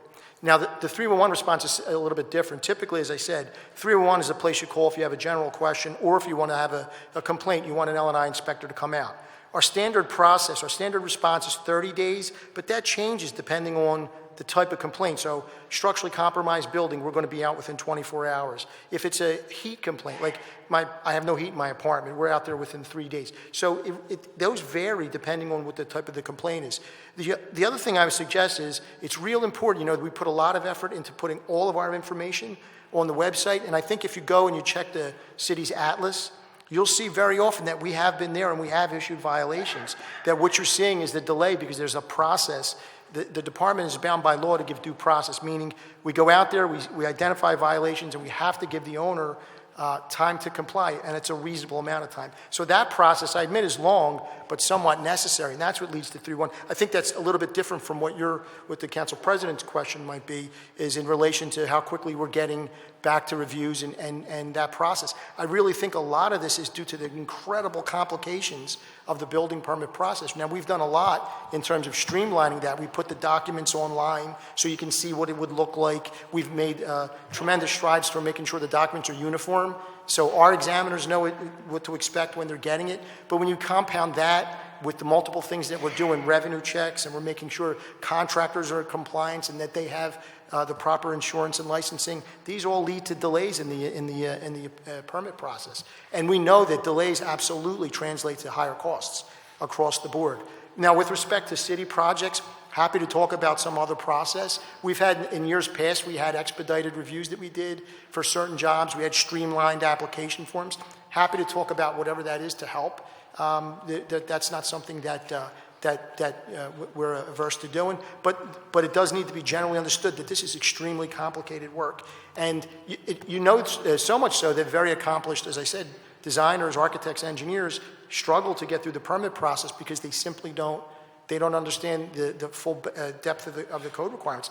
They're complicated. Don't forget, too, largely there's two parts of this. The state controls the code, so that all the codes that we adopt are mandated through the state of Pennsylvania. And then we have a bunch of internal stuff, local stuff that we do because there's specifics and conditions unique to Philadelphia. So it's a very complicated process, but at the end of the day, I strongly recommend if you're having someone that's having a difficulty getting through the permit process, that they take advantage of the online permitting. Talk to the examiners directly. Very often, a lot of this is done through paperwork. We're sending letters and emails. That's good to some extent, but you're not going to get the full understanding. I would highly recommend scheduling an appointment, talk to the examiner face to face, and if that doesn't produce resolution, So can we do this? Since this is a city-sponsored initiative, all the properties in question are publicly owned properties, right? Can we have the land bank, which is the entity that conveys the properties to the developer, simultaneously, as they're working through that process, have the L&I or whatever part of the permitting process happen concurrent to that process, so we don't have to have this, you get the property, then you go to L&I, then you go to planning or whatever. Why wouldn't we just, since this is our stuff, that's what I'm saying. I'm not asking about the normal process. This is something that we're initiating. So when they're at land bank, it should be understood as we convey those properties to those developers that are building stuff for us, that whatever is needed, that should happen at the same time, simultaneously. Can we do that? Certainly. I mean, I don't know how similar the buildings are, but there's things that... They're all over the city. But they're all very similar in design, they're all right? city-owned lots. City-owned lot. Yeah. We are working with developers. They're going to build affordable home ownership units, which we are subsidizing the purchaser. So we're all up in it. Yep. We asked them to do it. They didn't come to us. We asked them to do it. So as the conveyance is moving through that land bank process, it should be known, or should it be asked, what will they need? And these are all parcels that are primarily zoned residential. So the zoning is not the issue. The issue, from my understanding, is the permitting process. So if we can somehow do that, have this concurrent process, it'll make it a lot easier to get these people. We can make a commitment to that, Council President. All right. So this is a finite number of properties. I'm not asking for it. Yeah. That would be helpful. I appreciate it. Thank you. Chair recognizes Councilman Phillips. Thank you, Council President. ARP funds present a once-in-a-generation opportunity to invest in both the short and long-term health of the city. But the administration has used ARP solely for revenue replacement. Yet at the same time, we are having sky-high fund balances, in part because our revenues keep coming in higher than projected. While many cities are also using ARP funds to help backstop revenue shortfalls, they are also using the money to bring relief directly to their citizens. For example, some cities are piloting universal basic income, while others are giving grants to businesses to boost worker wages. As of today, March 28, 2023, how much of our ARP funds have we actually spent? And also how much, and not much have we allocated, how much have we actually spent? So I would like to learn more about both the dollar amount and percentage of the $1.4 billion that we received from the federal government, and also can you walk me through how the city will allocate remaining funds over the next couple of years? Sure. We unfortunately were in a different position compared us to other cities. We lost more revenue than other cities because our primary source of revenue is a wage tax. So we're much more sensitive to changes in the economy. There was a study by Pew that showed that only Detroit lost more revenue as a percent of its budget than we did. So that meant that while other cities could do kind of cool things with their art money, we had to use ours for revenue replacement. And we built it into our 5-year plan so that there was a portion of it each year so that we could kind of maintain services without seeing a substantial drop-off. We have, of the 1.4 million, roughly 600 million were in these first couple of years, and then the rest, the other 800 million, is in the last 2 years when we can spend it, which is FY24, and then half of FY25. So by the end of next calendar year, that money will all be gone. And while our fund balances are really high now, by the end of our 5-year plan, they're down to 2% of our revenue, which is about 1/8 of what the Government Finance Officers Association recommends. So we are kind of temporarily seeing high fund balances, but fairly soon we'll be back to really low fund balances. And lower than when we look at other big cities, our fund balances are lower, substantially lower.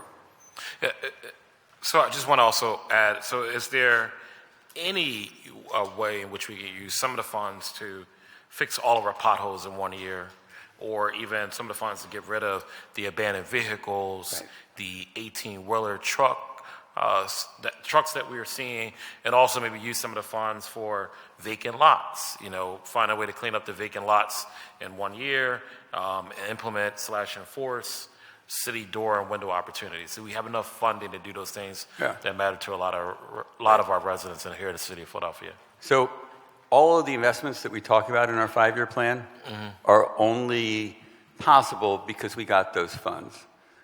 We did early on do what we called Pave-A-Palooza. We did $100 million of paving in 1 year's budget. That was only possible because we got these funds. If we decided now we're going to take them all and put them into one specific program, then we'd have to kind of look at the rest of our budget and say, okay, that money's not available for the budget. How are we going to keep our budget balanced without those funds? Okay. And I just have 2 additional questions, maybe a different department. But I'm very curious about, in previous years, listening and having conversations with some of the other council members, there has been funding set for cameras in our neighborhoods.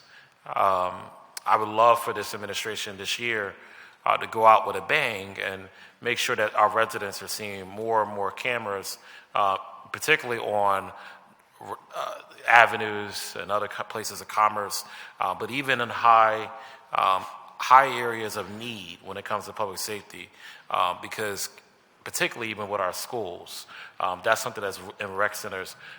We want as many cameras around those areas as possible to make sure that we are creating crime deterrence. Are we getting close to some resolution around the installation of cameras in our residential areas? We're going to have the city's Chief Information and Technology Officer, Mark Wheeler, provide answers and updates on security cameras. Thank you.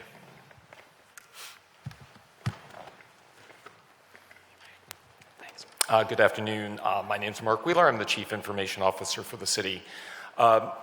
The Office of Innovation and Technology has partnered with the police department for several years to install what we call the Philadelphia video surveillance cameras.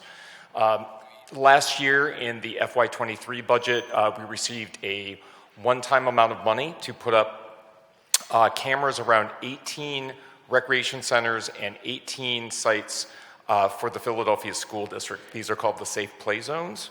So these are considered a project and a very specific type of expansion of the video surveillance program.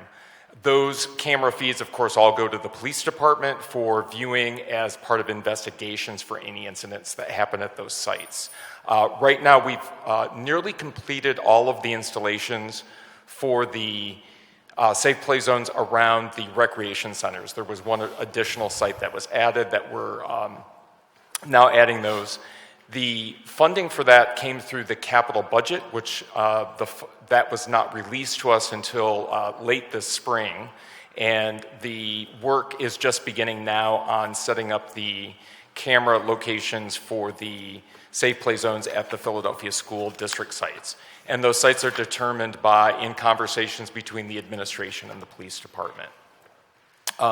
There is funding that goes in every year into OIT's budget for the installation of new cameras and some for the maintenance of the system. The current demand on the system is requiring us to do a full evaluation of all of the equipment that is currently in the field.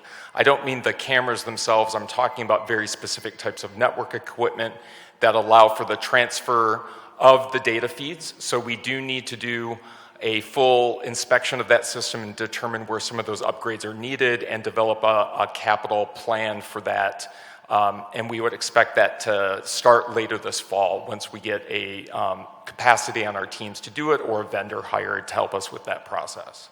Thanks. I see that my time is up, but I just want to quickly just say I would love to follow up with what else can we do to add more funding or more staff to make this a possibility in all of our residential neighborhoods, because a lot of our residents are asking for those questions, asking for those cameras to be a sense of tranquility for them, peace of mind for them as much as possible.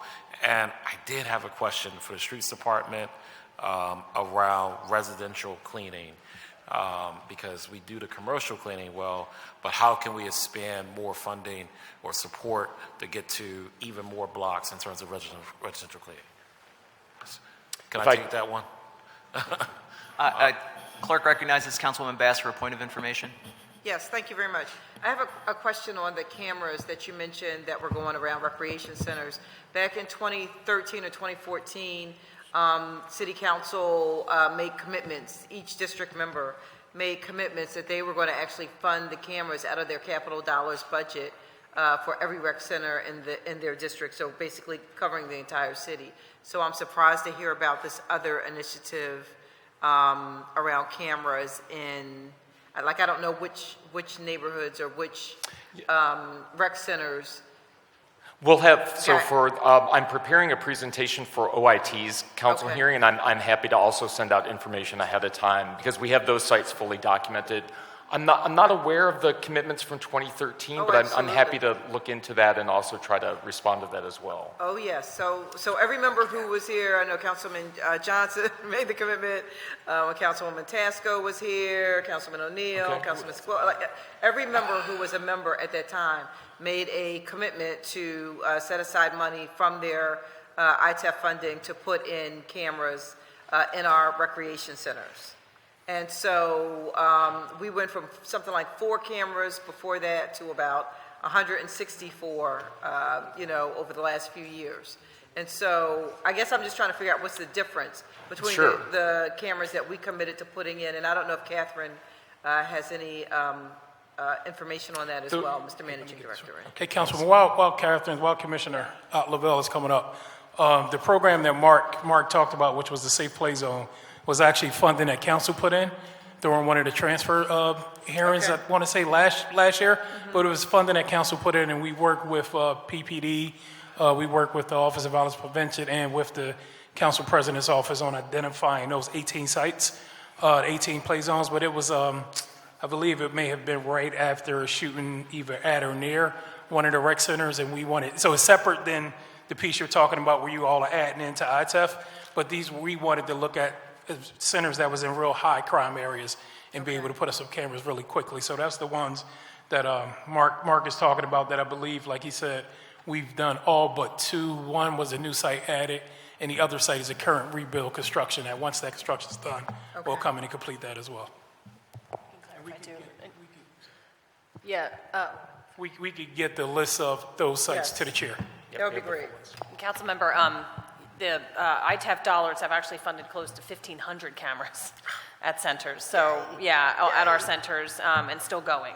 But the managing director is correct. My understanding, and Mark can tell me if I'm wrong on this, but the cameras as part of this program were actually outside of recreation centers. So that's the distinction. And I think it was the council president's intent, our cameras do a great job of capturing what happens on our grounds. right?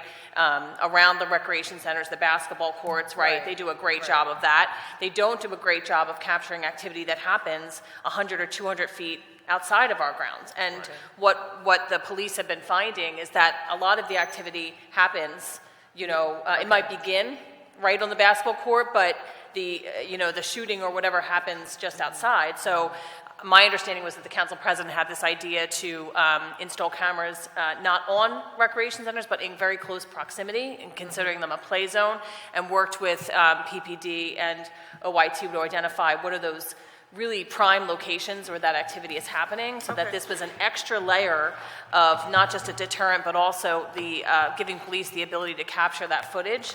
So much of the benefit of the cameras at parks and rec sites is certainly the deterrent, but also I can't tell you how many times a week police come to us to get footage from those cameras for things that might happen on our property, but also for things that our cameras might capture that happen off property, right? So this, I think, was another layer to make sure that we have as many eyes, if you will, as possible around those play zones. That's true. I think there's an important distinction to make, and thank you, Catherine, you had alluded to this.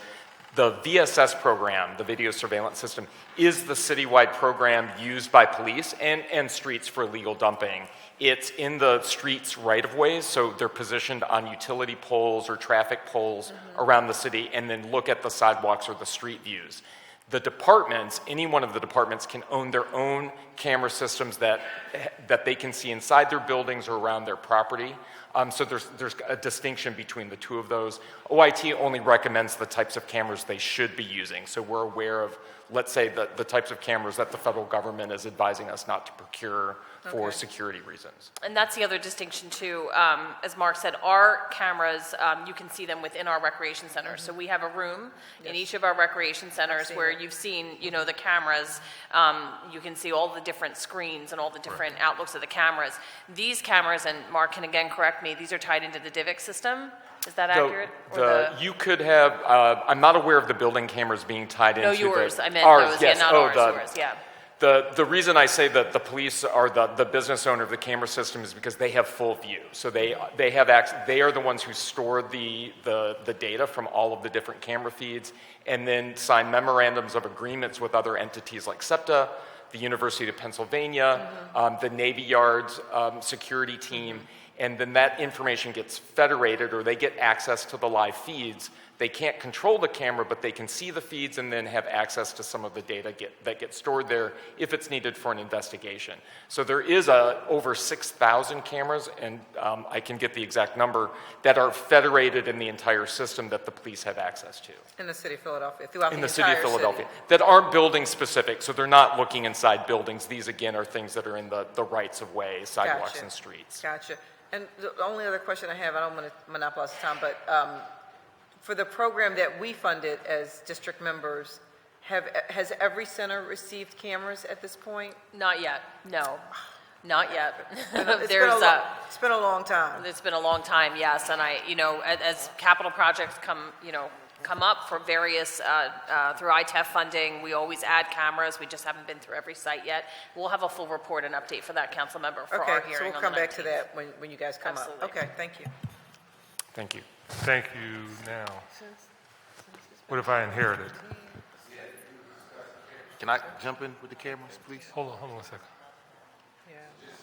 Just for more clarity around cameras, my first question is schools, right? So we listen to Parks and Recs, internal and external. Where do schools fall in on all this as it relates to cameras that are monitoring the outside of schools? That's my first question. Second question, Council President, we went over to a number of different cities, and the last city we went and visited was Camden.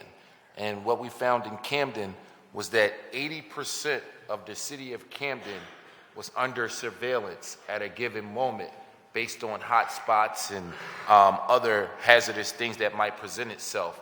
So what percentage of city of Philadelphia is under surveillance at a given moment, and how much of that percent are considered hot spots or crime-riddled areas? Thank you for the questions, Council Member. The last one, in terms of coverage of surveillance, I would have to get you a stat to look at that geographically. But I would want to ask the police to also comment on that question about what is the goal for the hotspots, because it's based on their crime statistics. OIT is just the installer. So we go where we're told to put the cameras up and determine whether they can be positioned. So I'll wait until the commissioner's actual day for that line of questioning, so we don't have to explore that right now. But I would like to hear answer at some point that speaks to what percentage of our city is under surveillance, and where are we with the cameras that are on the outside of the schools? Because that was something else that we funded 2 years ago that, to my understanding, the installation process hasn't happened yet. And I know that would make a lot of folks' jobs much easier if, when an incident took place at a school, we were able to have some level of surveillance around that. In terms of what the school district is doing with mounting cameras on their buildings, I can't speak to that. We're not associated with that program at all. That's not the school district. Let me jump in here. With respect to the cameras around the rec centers, the cameras are primarily up. There's actually going to be an announcement next week. We're just waiting for some statistics about the camera locations. They have been putting the cameras up around the perimeters of the rec centers. There was the first, I think, what was it, 18, 19 had been identified as potential problem. The cameras for the schools, I believe, are coming in. It's a 360 directly connected to the DIVIC. I believe they will be coming in shortly. Correct me if I'm wrong. No, that's correct. Yep, those cameras have been ordered, and we're about to start the installation of those. And they are the 360, as well as the sites around the rec centers are also 360-degree cameras now. Okay, so those will, and then next week they're going to be working with the administration, trying to figure out the timing of the announcement of the cameras on recs and then subsequently the school. So they have been moving, fortunately. Yes. And we'll have a full list of all of those sites as well. List, yeah.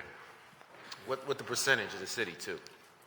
We can cover it geographically. Yeah, we can look at it by, we already have the numbers broken out by council district as well, but we can try to come up with a geographic statistic that would make some sense for you. Thank you. Thank you, Council President. Yeah, Chief Walt Smith and Sandra Carter, I believe, were also a part of the process. That's why I began. Okay. Yes. I'm sorry. Councilman Phillips, I was understanding, you had 10 seconds left, sir? He says more than that, huh? I'll say thank you. I'll reserve my next question for the streets department at a later date. So it's residential cleaning is really important, but thank you so much.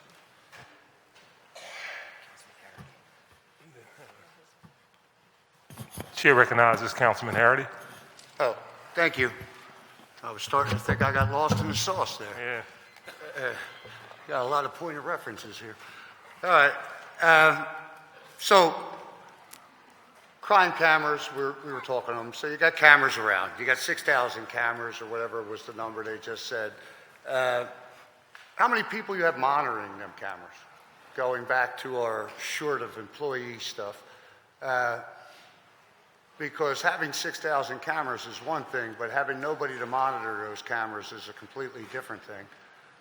I'd also like to know how many actual crime cameras we have in high crime areas, because while I live at G in Allegheny, which is a very high crime area on Willard Street, I did notice that there's 2 cameras on Hilton and Madison Street.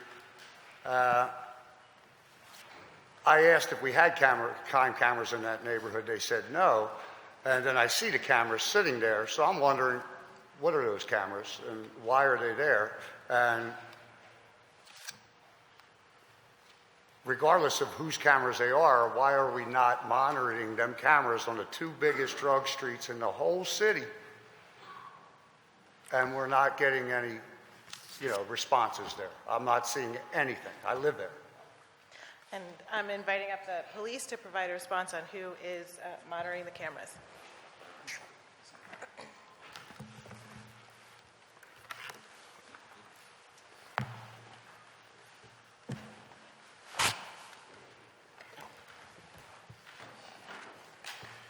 Good afternoon, John Stanford, First Deputy. I'm sorry, I was walking up, so I probably missed a little bit of your last part of your I mean, question. the bottom line is, how many people do we have monitoring the crime cameras and all these other cameras we're supposed to have?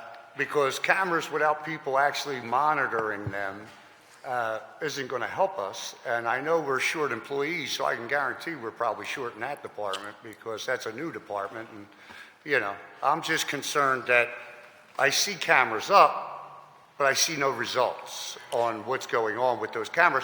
Now, that may also be because I know there's a lot of the SEPTA cameras around, and that is a SEPTA bus route.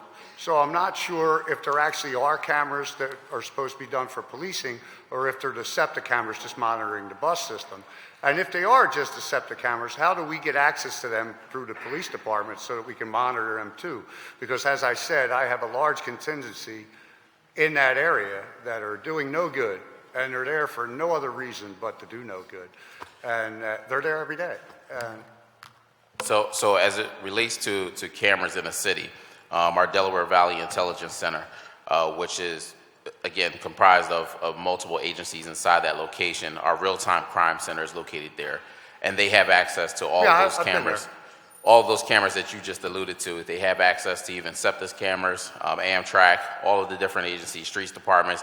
They have the ability to connect into those cameras. Some of those entities have their own people that monitor those cameras as well. So we have the real-time crime center that monitors our cameras in terms of the ones that you're referencing. We also have the ability to have officers in many times and sometimes restricted or limited capacity that are working at the districts that have the capacity at many times to utilize their access to those cameras. The thing with that is that they have to be trained on how to utilize them. But there are times where officers, and again, just speaking from my own experience in the 19th District where I had an officer that was restricted, they utilized that camera in order to see what was going on. We had a number of incidents on Simpson Street being a specific street. The officers were talking, communicating to other officers by the way of them utilizing those cameras to again, see narcotic activity and even in many cases recover firearms. And so they're using them. They may not be in terms of something that's publicized in the sense that you see them every day, but they are being used. My frustration is that I have crime every day. I drive by, watch them. I see what they're doing. I can see with my eyes driving by.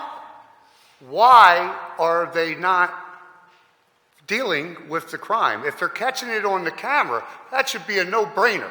We bring the film to the district attorney and he prosecutes them. I'm frustrated. I'm irritated. Because 6,000 cameras, I mean, we should be able to see and stop this. I'll tell you, I've been a councilman for 6 months, okay? You would think that if you had a councilman living in a neighborhood, you would make sure that that councilman would not have to see what he has to see every day on a daily basis, okay? And it's frustrating for me because I drive the rest of the city because I'm a councilman at large, and I don't see any of the crap that's going on in my neighborhood going on in any other neighborhood. So my thing is, while I am for doing whatever it takes to help you guys get to the bottom of this and get to the point, but the bottom line is there's cameras there. I need results. You got to help me out here because something's not right, and I don't understand how I can see with my plain eyes. You guys are videotaping it. Somebody's videotaping it.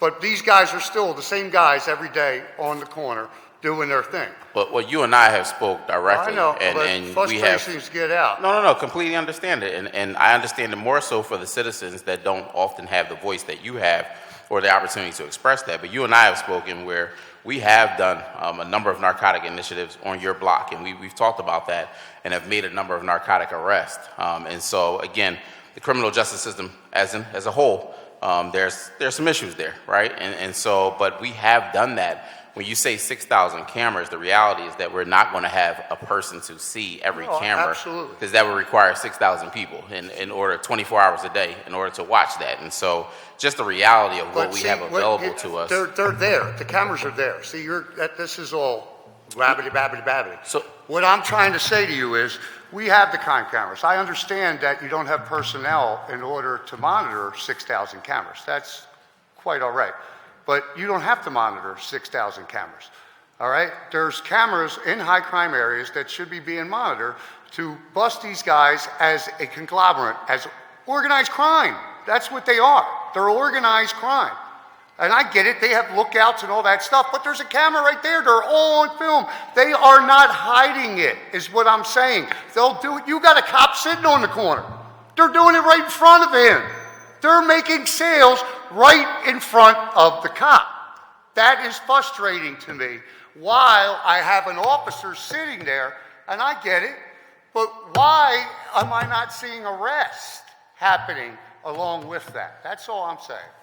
So to try to answer a couple of your different questions, but the first one, we utilize the cameras, again, if they're not capturing, or officers, again, not having 6,000 people available to look at them 24 hours a day, we do utilize those cameras. Get them for an hour, you'll get them. I'm trying to answer your question, sir. If we do utilize those cameras in order to, in many investigations, again, that are used in multiple arrests. We put that out every single day. I mean, in terms of all of those videos that we create, that's a program that we started here some years ago, ahead of many other cities where we use this program called Divert, where we go and retrieve the camera footage. Some of that footage comes from our city cameras. Some of those cameras come from privately owned cameras. And so we encourage people and businesses and residents to register their cameras. We utilize those cameras for investigations as well. Again, I hear your frustration, understand it. But I think it's also us being realistic and understanding that we don't have 6,000 people to monitor those cameras, because again, the cameras rotate. That's another component of them in terms of they rotate around on cycles. But we do utilize the cameras. Again, if we had more cameras in the city, as well as even so much as staffing civilian personnel to utilize those cameras, and to communicate that's done every day. Again, I hear your frustration. Listen, Chief, I get it. You guys do come out. You make an arrest. You grab one of them. What I'm asking is, why is there not a investigative unit just doing? I don't get it. They're on film. They're on film every day. I mean, you know who they are. I know who they are. What's frustrating to me is that they're still there. This would not be happening any other place in the city of Philadelphia. I drive around all over. I'm in recovery. I've been there. I know what to look for. I know what they're doing. You know what they're doing. I just don't get what's going on. We have cameras there, and it's a little soft spot for me because I'm fighting to get more of them.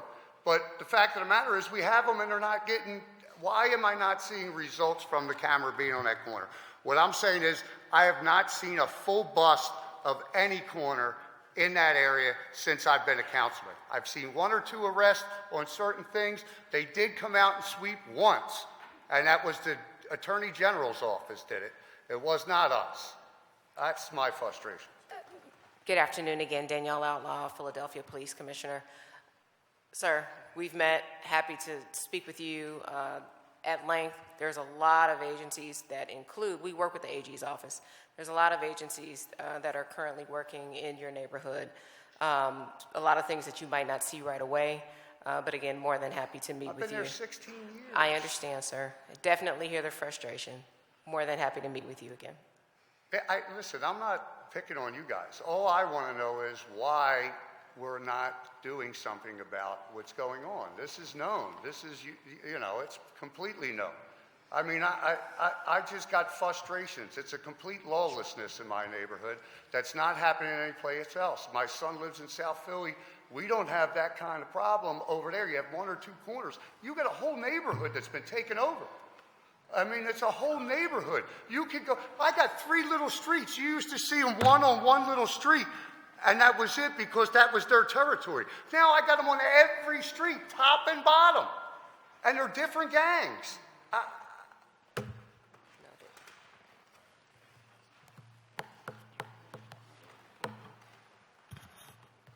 I understand, Councilman. Yeah. Councilman, you good? You done with questions? I'm good. You done? I feel you. All right, thank you. Thank you all so much. Next up, Councilwoman Gautier. Thank you, So, President, I wanted to ask some questions about the Juvenile Justice Center. In September, we learned about overcrowded, dangerous conditions at PJJSC that led to violence, injuring several staff members, and traumatizing youth. And we should be clear, the entity that created this problem is the state of Pennsylvania. They failed to meet their legal obligation of opening safe placement facilities for our children. And shamefully, they are currently trying to address this problem by sending our children to Texas, a state that uses punishment and restraint methods that are outlawed here in Pennsylvania. However, we still must do everything in our power to keep both the kids and the staff at PJJSC safe. I applaud the additional $1 million for staffing, but I want to know, can more be done to place youth in safe settings in our city that is close to their families? And so I have a few questions. I'll just read out the questions first. Good afternoon, Commissioner. So specifically, I want a detailed understanding of the census, and with as much specificity as possible, can you share how many youth are currently at PJJSC, and, in general, if you can, what charges or reasons brought them to PJJSC? Out of those youth, how many are waiting for state placement, and how many could be placed in mid-level detention? And then I also wanted to ask about representation. So this might be a question for someone else in the administration. But the current caseload for public defenders is untenable. It's as much as 100 cases per attorney. And so we have to ensure that young people who are at PJJSC are adequately represented so that we're not unnecessarily detaining our youth. And so in addition to the questions around PJJSC, I wanted to strongly encourage the administration to invest an additional $5 million per year over the next 5 years for a total of $10 million per year for the defenders. And I wanted to, have that be responded to. But first, PJJSC. Yes, good afternoon. My name is Kimberly Ali. I'm Commissioner for the Philadelphia Department of Human Services. And so in response to your question, Council Member, the PJJSC is a detention center that has a capacity of 184 young people that are court-ordered to be held there. Today, we are at 208 young people that are being held at the PJJSC. Of the 208 young people that are being held, 78 of those young people are committed to the state, meaning that a judge made a decision in terms of their disposition that they are to be committed to the state and transferred to state institutions. In terms of the number of young people who have the distinction of sight and sound or who are subject to the Juvenile Justice Reform Act, those young people need to be separate from the general population of the 208 young people, and of that, there are 11 young people who fit that category. In terms of mid-level placements, as Council knows, because we sent the request for proposal to all of City Council as well as stakeholders, that we did issue, the city issued an RFP in order to identify some additional placements for young people. In addition to the state placements, that RFP just closed on Friday, March the 24th, and so we are now undergoing the review process. And so our goal in terms of the proposal is to identify mid-level placements. We also requested that if there was a provider who even was outside of the city of Philadelphia, who was in a different state, who wanted to come into Philadelphia, that we will work alongside them in order for them to open up a facility in Philadelphia so that young people could be closer to their families. And are we going to send our kids to Texas?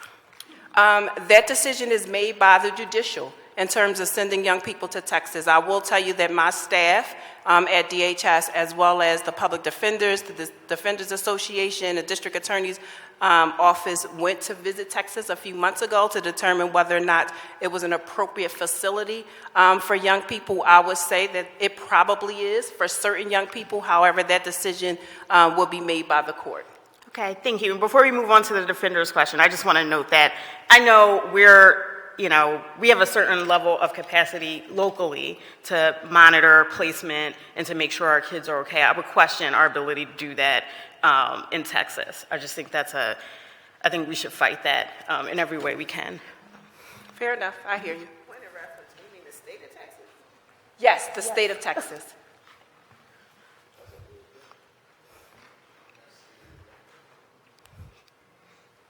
And I would just say, in reference to sending young people, I do know the difficulties with sending young people out of state. You know, it certainly makes family engagement very difficult, but I also have to weigh that with the fact that I have, you know, a population of 208 young people, and unfortunately some young people who are sleeping in our admissions area, which is not designed to, you know, house young people. And so in order for me to make sure that I meet the needs of young people, I'm exploring all options, but recognize the fact that the court has the final say in terms of where young people are placed. Thank you, and we appreciate you, Commissioner. On the defender question? Yes. Thanks. So you know, we understand the importance of the defender and saw the need for additional funding. So as you mentioned, we added $5 million a year, so $25 million over the 5-year plan. But as with all of the things in the budget, we're happy to have a discussion as part of this process about what the appropriate level of funding for the defender is. Thank you. I look forward to that conversation. I also know that they are at capacity in the young people that they are trying to represent and advocate for, who have been taken out of, you know, homes and put in other forms of foster placement. So, thank you. Sure. Thank you. Good, Councilwoman? Mhm. Good? You good? Yes, thank you. Thank you. Councilwoman Gilmore Richardson, you had some questions for the, I believe, labor. the labor. Yes. Deputy Mayor for Labor.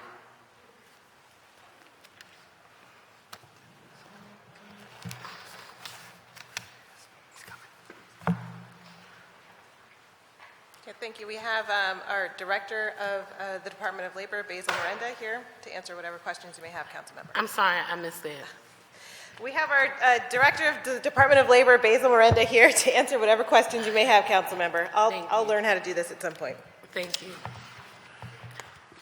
Good afternoon, Council President. Good afternoon, Council members. My name is Basil Miranda, for the record, the Director of the Department of Labor for the city. Excellent. I'm going to try to get through this round of questions very, very quickly, so if you could just abbreviate your answers, that'll be helpful. Sure. What units do you oversee in the Department of Labor? What units do you oversee?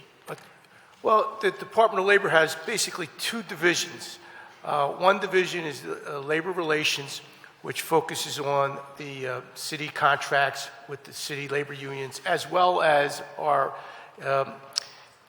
labor relations within the city that investigates allegations of sexual misconduct and things of that nature. Okay, so the other division focuses on the enforcement of all the city council ordinances and laws that are directed to outside council, outside employees. And right. workers. And so the Employee Relations Unit, is this situated under the Department of Labor? Correct. Okay. And is the Employee Relations Unit tasked with serving the entire city workforce? Correct. Okay, Yes. and for the record, what is the size of our city workforce?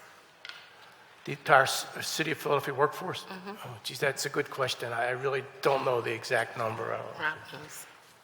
It's in the 26,000 range, not as high as we'd like it to be. Thank you. And so can you tell me how many staff are in the Employees Relations Unit? The Employee Relations Unit has a total of 20 employees. You said 20? Correct, 20 employees. 20 employees in the ERU. Can you tell me the number of cases that each staff person carries at a given time? Well, that's a good question, too. Is Candace available? Camille, okay.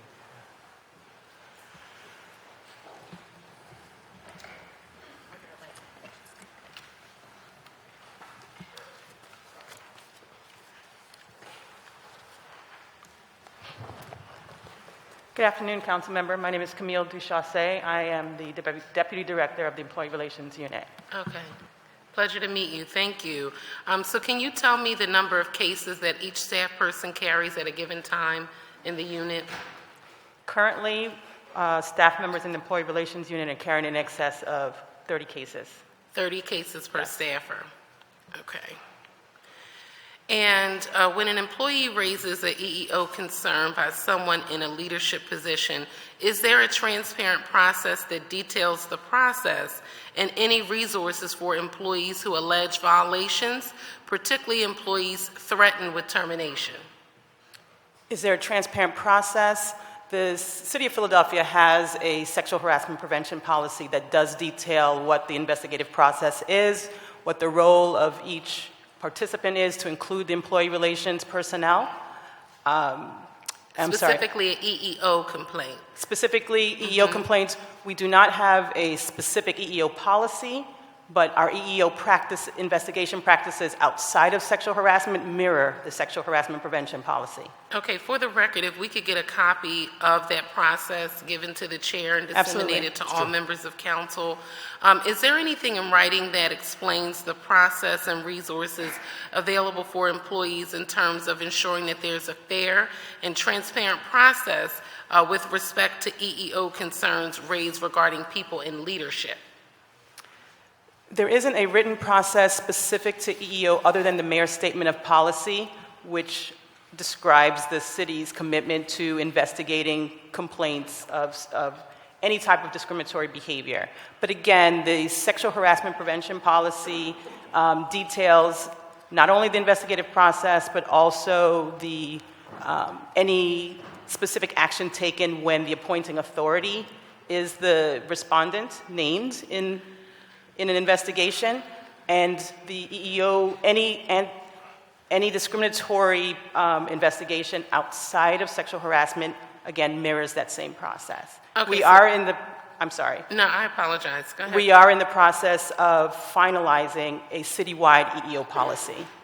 Okay, and so will that information be stored if there are any allegations made? Stored? Is there a repository? Yes. Okay, of that information.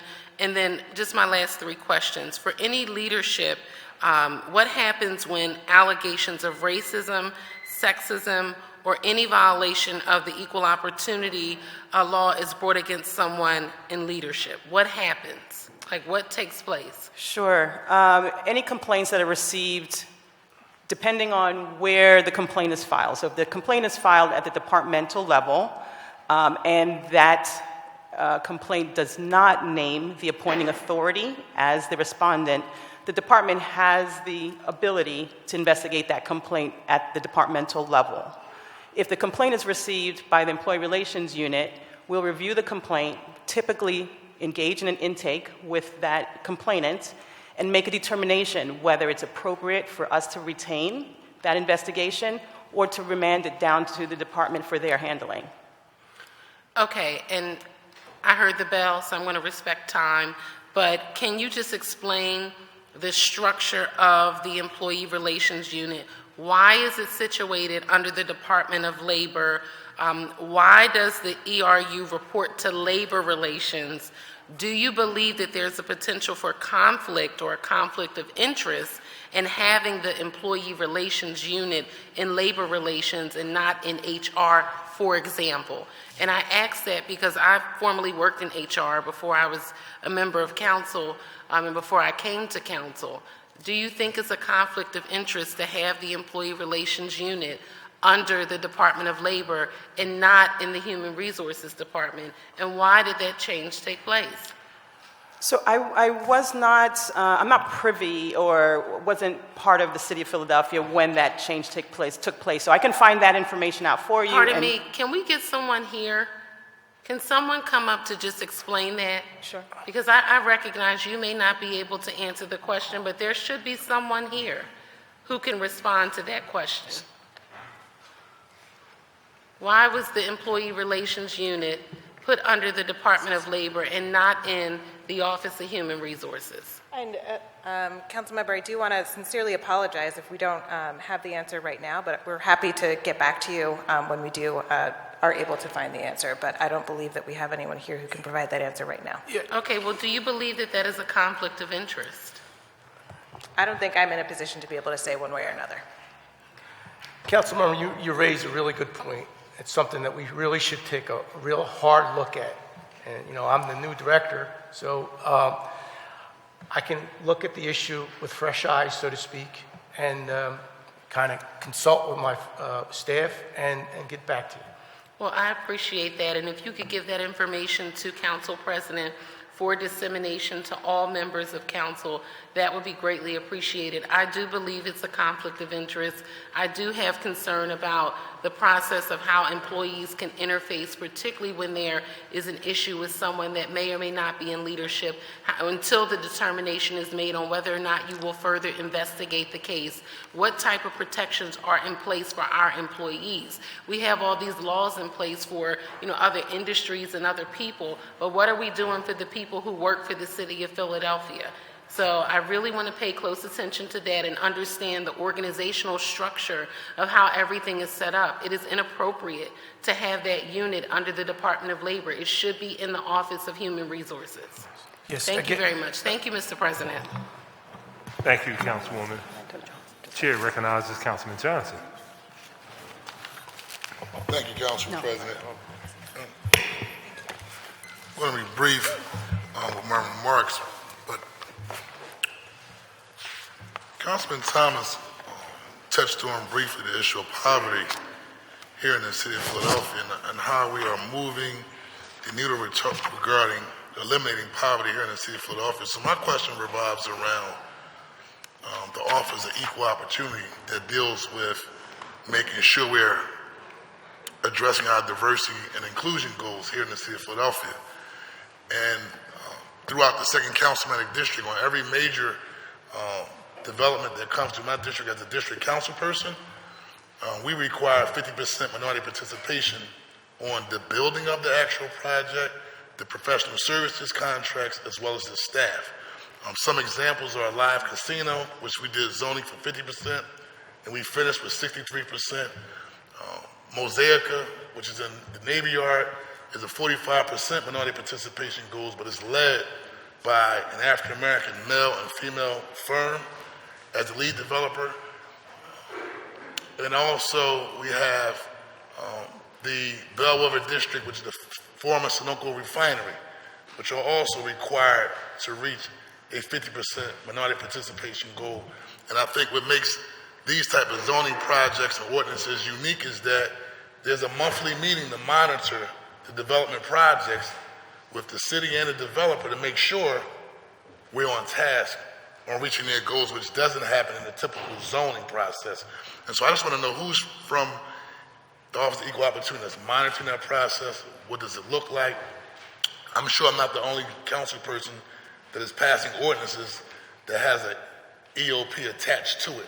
And how are we making sure we're monitoring all of those, I guess it's 10 district council EOP ordinances that go through for development? Thank you, council member, for that question. I would call up, is Lynn here? Is she still here? Oh, okay. Karen from the Commerce Department should be able to provide some general outlines, but I do think also we'll be able to provide additional detail when the Commerce Department is here to provide their testimony. Sure.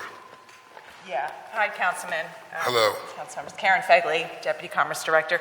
I'm here, happy to sit in the hot seat, but I don't have the detailed answers that you're probably seeking, so we're happy to follow up with you on that. Lynn Newsom can follow up. Came all the way up here just to see I know. that. Well, once I got up. No, it's cool, Karen. I know the good work that you do. I mean, and so that's no you problem. know, we do have, multiple committees and cabinets monitoring those things, but I know you want some details. I'll sit down when we do agency by agency, and so I just wanted to delve into this just as a prelude to what to expect later on, just based upon, I will say this part for the record, because we're the #1 big city when it comes to poverty, and we talk about building generational wealth, absolutely, right? Particularly around black and brown communities, because at the end of the day, we are a tale of two cities. Some parts of the city of Philadelphia are doing great. I mean, you go outside on any Friday, Saturday evening, certain neighborhoods is lively, and there's certain neighborhoods where it's like a tale of two cities. And so for me, power concedes nothing without a demand. And if we're not making sure we're being intentional about making sure black and brown people are at the table, not just on the building of development projects here in the city of Philadelphia, because obviously that's the conversation that we have to have with diversifying the trades, with the building trades. But most importantly, we talk about professional services and also who's on the executive level down to the staff level, make sure these projects are diverse and inclusive. And all of us in here are district council members. We pass bills for developers, and there's a mandate that they have to do, right? Because we're dealing with a public good by passing the legislation. But if we want to move the needle on poverty, we have to be very intentional on, once we pass the bill and we have these monthly meetings, that the developer is just making good on what they're promised to do when they come in front of our council hearings, and they're going to commit to reaching our EOP goals. And so, but I will follow up in the future. Absolutely. And thank you, Karen. I know the work that you do very well with the Commerce Department, and so we'll do a follow-up. Just wanted to put that out there for the record as a prelude. Thank you. Thank you. Thank you. Thank you, Councilman. Chair recognizes Councilwoman Brooks. Thank you, Council President. So since I've been here, protecting Philadelphia's families has been a top priority for me, and I wanted to commend this administration for being strong supporters of workers' rights as well as my colleagues. We established a permanent Department of Labor, and it has been essential to deliver economic justice and security for workers in this city, because we know our labor laws are only as strong as the ability to enforce them. So I'm hoping that Candace Chewing, the Director of the Office of Worker Protection, might be able to speak a little bit more to the work you've done since becoming a permanent office, with specific regards to outreach and enforcement. Is she still here? Okay, she is.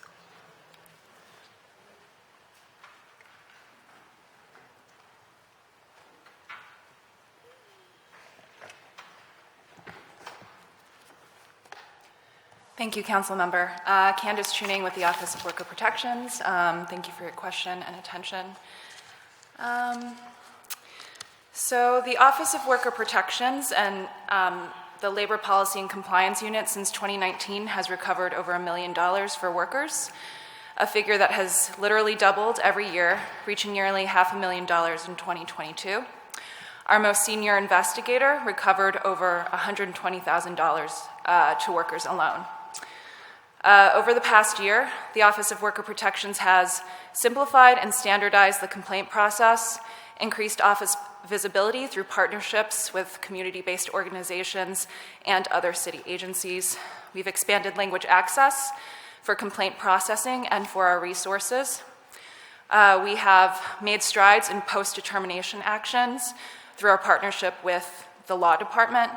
We've also launched the Community Outreach and Education Fund in order to invest in our partnerships with trusted community-based organizations. Some of our accomplishments also include the Philadelphia Worker Relief Fund, which was in partnership with the Office of Immigrant Affairs and the National Domestic Workers Alliance. This fund became a national model for cash assistance across the country, but also across the city, actually informing the dispensement of the rental assistance program in the city. We've also established an expedited mediation process for Fair Work Week and also our paid sick leave laws during the pandemic, and we've been invited onto national panels to share our practices. Thank you so much. With all of this progress, in such little time, it's really incredible, and I'm grateful for that. And I know that workers in the city are grateful as well. But I was surprised to see and disappointed that the mayor is actually proposing a budget cut to the department. So to me, it feels like this is the time to set a legacy around workers' rights. And right now, this new office's success is a part of that, especially going into new administration and with a new horde of council members. So I would like to say that my colleagues and I have received supportive letters from the National Domestic Workers Alliance as well as AFL-CIO that highlighted how small yet mighty the Office of Worker Protection is. The ratio of staff to city population is almost the worst in the country. For every staff member, we have nearly 200,000 people in this city. Other cities have half our size and 3 more times as many staff dedicated to the law enforcement office. So we realize that we are an outlier. Am I correct? So tell me more what it means for you guys to have more staff to carry out this work. It's true, we are a small but mighty team. our staff and the successes to our office are the successes to our incredibly dedicated staff. The ratios that you cite are ratios that I've also seen from reports from the Economic Policy Institute. As I understand it, you are correct that we have one of the highest ratios of staff to constituent member that we serve. As you all know and have spoken to, shortfalls to work hours, job insecurity, and low wages do fuel poverty in the city. These are the exact reasons why many of you have passed the cutting edge laws that you have passed. There is undoubtedly a limiting factor as far as capacity and the staff that we have. One of the reasons we hear from workers about why they don't actually file complaints with the office is because, who may be experiencing violations of Philadelphia labor laws, is because of how long the process is and how long the complaint process takes. While our office aims to address complaints within 4 to 8 months, sometimes it takes much longer, but having additional staff would mean that we're meeting that goal. We are seeing our volume go up due to a lot of the great work that the staff has been doing, that our office has been doing, that our partnerships have been working on to increasing awareness across the city. And with additional staff, we would be able to meet that volume and provide not only attention to the complaints, but also employer requests for compliance support. And also retain the staff that we currently have. Thank you so much. So for me, it's clear that we need to support the requests made by these organizations as we fought so long for this economic justice in the city. So organizations like the National Domestic Workers Alliance, AFL-CIO, and give you the $1.2 million in addition funding for the Department of Labor for you to carry out the rest of this work. So I just want to let you know I appreciate the work that you have done in coordination with my office around workers' rights and protections. Thank you so much. Thank you for your support. Thank you, Councilwoman. Chair recognizes Councilwoman Gilmore Richardson. Council President, this will be my last question for today. Thank you very much. But I just wanted to underscore my concerns around racial equity and potential discrimination, concerns around the EEO and ERU. On page 3 of budget testimony for the mayor's office, you include your staff demographic summary, which states that 37 out of 61, there are 37 out of 61 full-time staff, 19 of 23 exempt staff, and 18 of 38 executive staff identify as minority. Despite 2 out of 3 of these categories being majority-minority, the average and median salaries for minorities for each category are lower than average and median total salary and the average and median white salaries. The lack of pay equity is further broken down on page 14 of your testimony, which states that the average salary for the one white man listed as a full-time staffer in the mayor's office is $83,350, and the average salary for the 8 full-time black women in the mayor's office is $66,647. Could you explain that? And if your office is not practicing pay equity, how do we expect other departments in the city and private businesses to do so as well? What will you all do to address the pay equity issue for your minority staff, particularly in the mayor's office and the other departments? Well, thank you so much for your question, Council Member.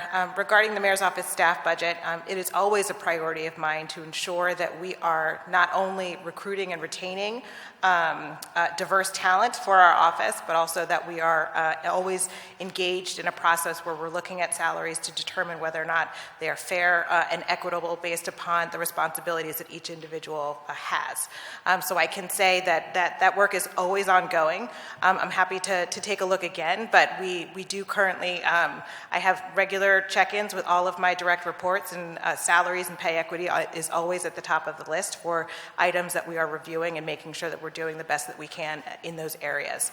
I would say that the likelihood is that there are just different responsibilities for each of those individuals, but I'm happy to get into additional detail and get back to you further. No, I agree, and I'm just simply looking at the information that's on the graphs and the information that was shared with us. And I just wanted to put it on the record because we have to be really clear that when we come into these meetings and you all use the word salad words of the day to make it seem as if we really care about equity, that we have to be serious about that. And when I'm looking at a chart that shows me that the average of all the black women are making $66,000 and then the one white man is making $83,000, something is wrong with that. And it needs to be addressed. And this is the opportunity for us to address it, particularly when you have so many vacancies based on what we're seeing here. So I just ask that we utilize this process to address pay equity, not only in the mayor's office, but in the other departments where you have the ability to deal with salary challenges. Thank you very much. Thank you, Councilmember. Thank you, Council Lady. Chair recognizes Councilman Thomas. Thank you, Council President. Hopefully we're getting ready to close out. As we get to that point, I wanted to just queue up a couple things for the rest of our budget cycle. I talked briefly about a plan around SEPTA. As we get to our SEPTA conversation, we would want to see a much more in-depth plan around SEPTA. I think it's irresponsible to allow more people to be on SEPTA without rectifying the problems that we have. I want to be clear. I'm very supportive of the mayor's proposal around giving more people access to SEPTA, especially city workers and people who are living in poverty. I agree with that 100%. But I do think if I have a space that's already problematic, to bring more people in this space is only going to create more problems. So I want to anticipate what we do about that early before we add more riders to SEPTA. I want to continue to talk about school safety as well, traveling to and from school. I planted a seed around CDFIs. I'm going to want to do a deeper dive into that. My Keep It Local bill and local procurement-based initiatives, especially for black and brown businesses.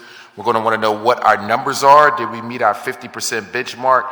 And of that 50%, how many of those businesses are black and brown businesses? And how many of those businesses employ a majority of, how many of those businesses have a majority of their employees are also Philadelphia residents outside of just their business?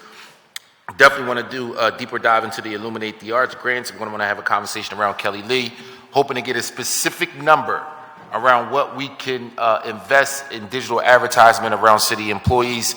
And I just want to close out with one question. Based on my time in city council, I've learned about a lot of different initiatives. One of the things that I've seen that is pretty effective is the Cultural Fund.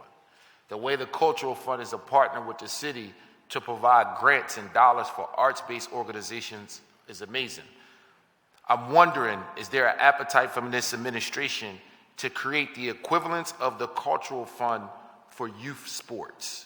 Is there a way we can identify a partnering organization like we have done with the Cultural Fund that has council members on the board and other things like that to be able to provide grants to sports-based initiatives? I'm thinking about that South Philly team that wins the Pee Wee football championship, and now they have to go to Florida. I know that our Parks and Recs commissioner has set up some initiatives to be able to provide some support for that, but similar to what Council President talked about, as well as Councilmember Jones talked about, around the preservation of things as we transition, I think that can be something that is great that can come out of this budget cycle that hopefully we can preserve and use moving forward. So I'm wondering, is there an appetite from the administration to create the equivalence of the Cultural Fund for sports to be able to give grant dollars to sports-based initiatives across the city of Philadelphia? Thank you for that question, Council Member. And the administration is always happy to sit down with you as well as your council colleagues to discuss a wide variety of ideas, let alone this particular idea. So happy to partner. Into that concept throughout the course of our budget negotiations. Thank you, Council President, and thank you, colleagues. Thank you, Councilman. Chair recognizes Council. You good? Okay, well, we're going to actually call for a motion. I'm going to recognize Councilman Member Johnson for a motion that a public hearing and meeting on the bills and resolution before the committee today stand in recess until Wednesday, March 29, 2023, 10 a.m. in room 400. So move, Mr. Chairman. It's been moved. Is there a second? It's been moved and second. Probably second at the public hearing. Meeting of the bills and resolutions for committee today stand in recess until Wednesday, March 29, 2023, 10 a.m. in room 400. All in favor indicate by saying aye. Aye. Those opposed, the ayes have it. And we shall stand in recess until March 29th, Wednesday, 2023, 10 a.m.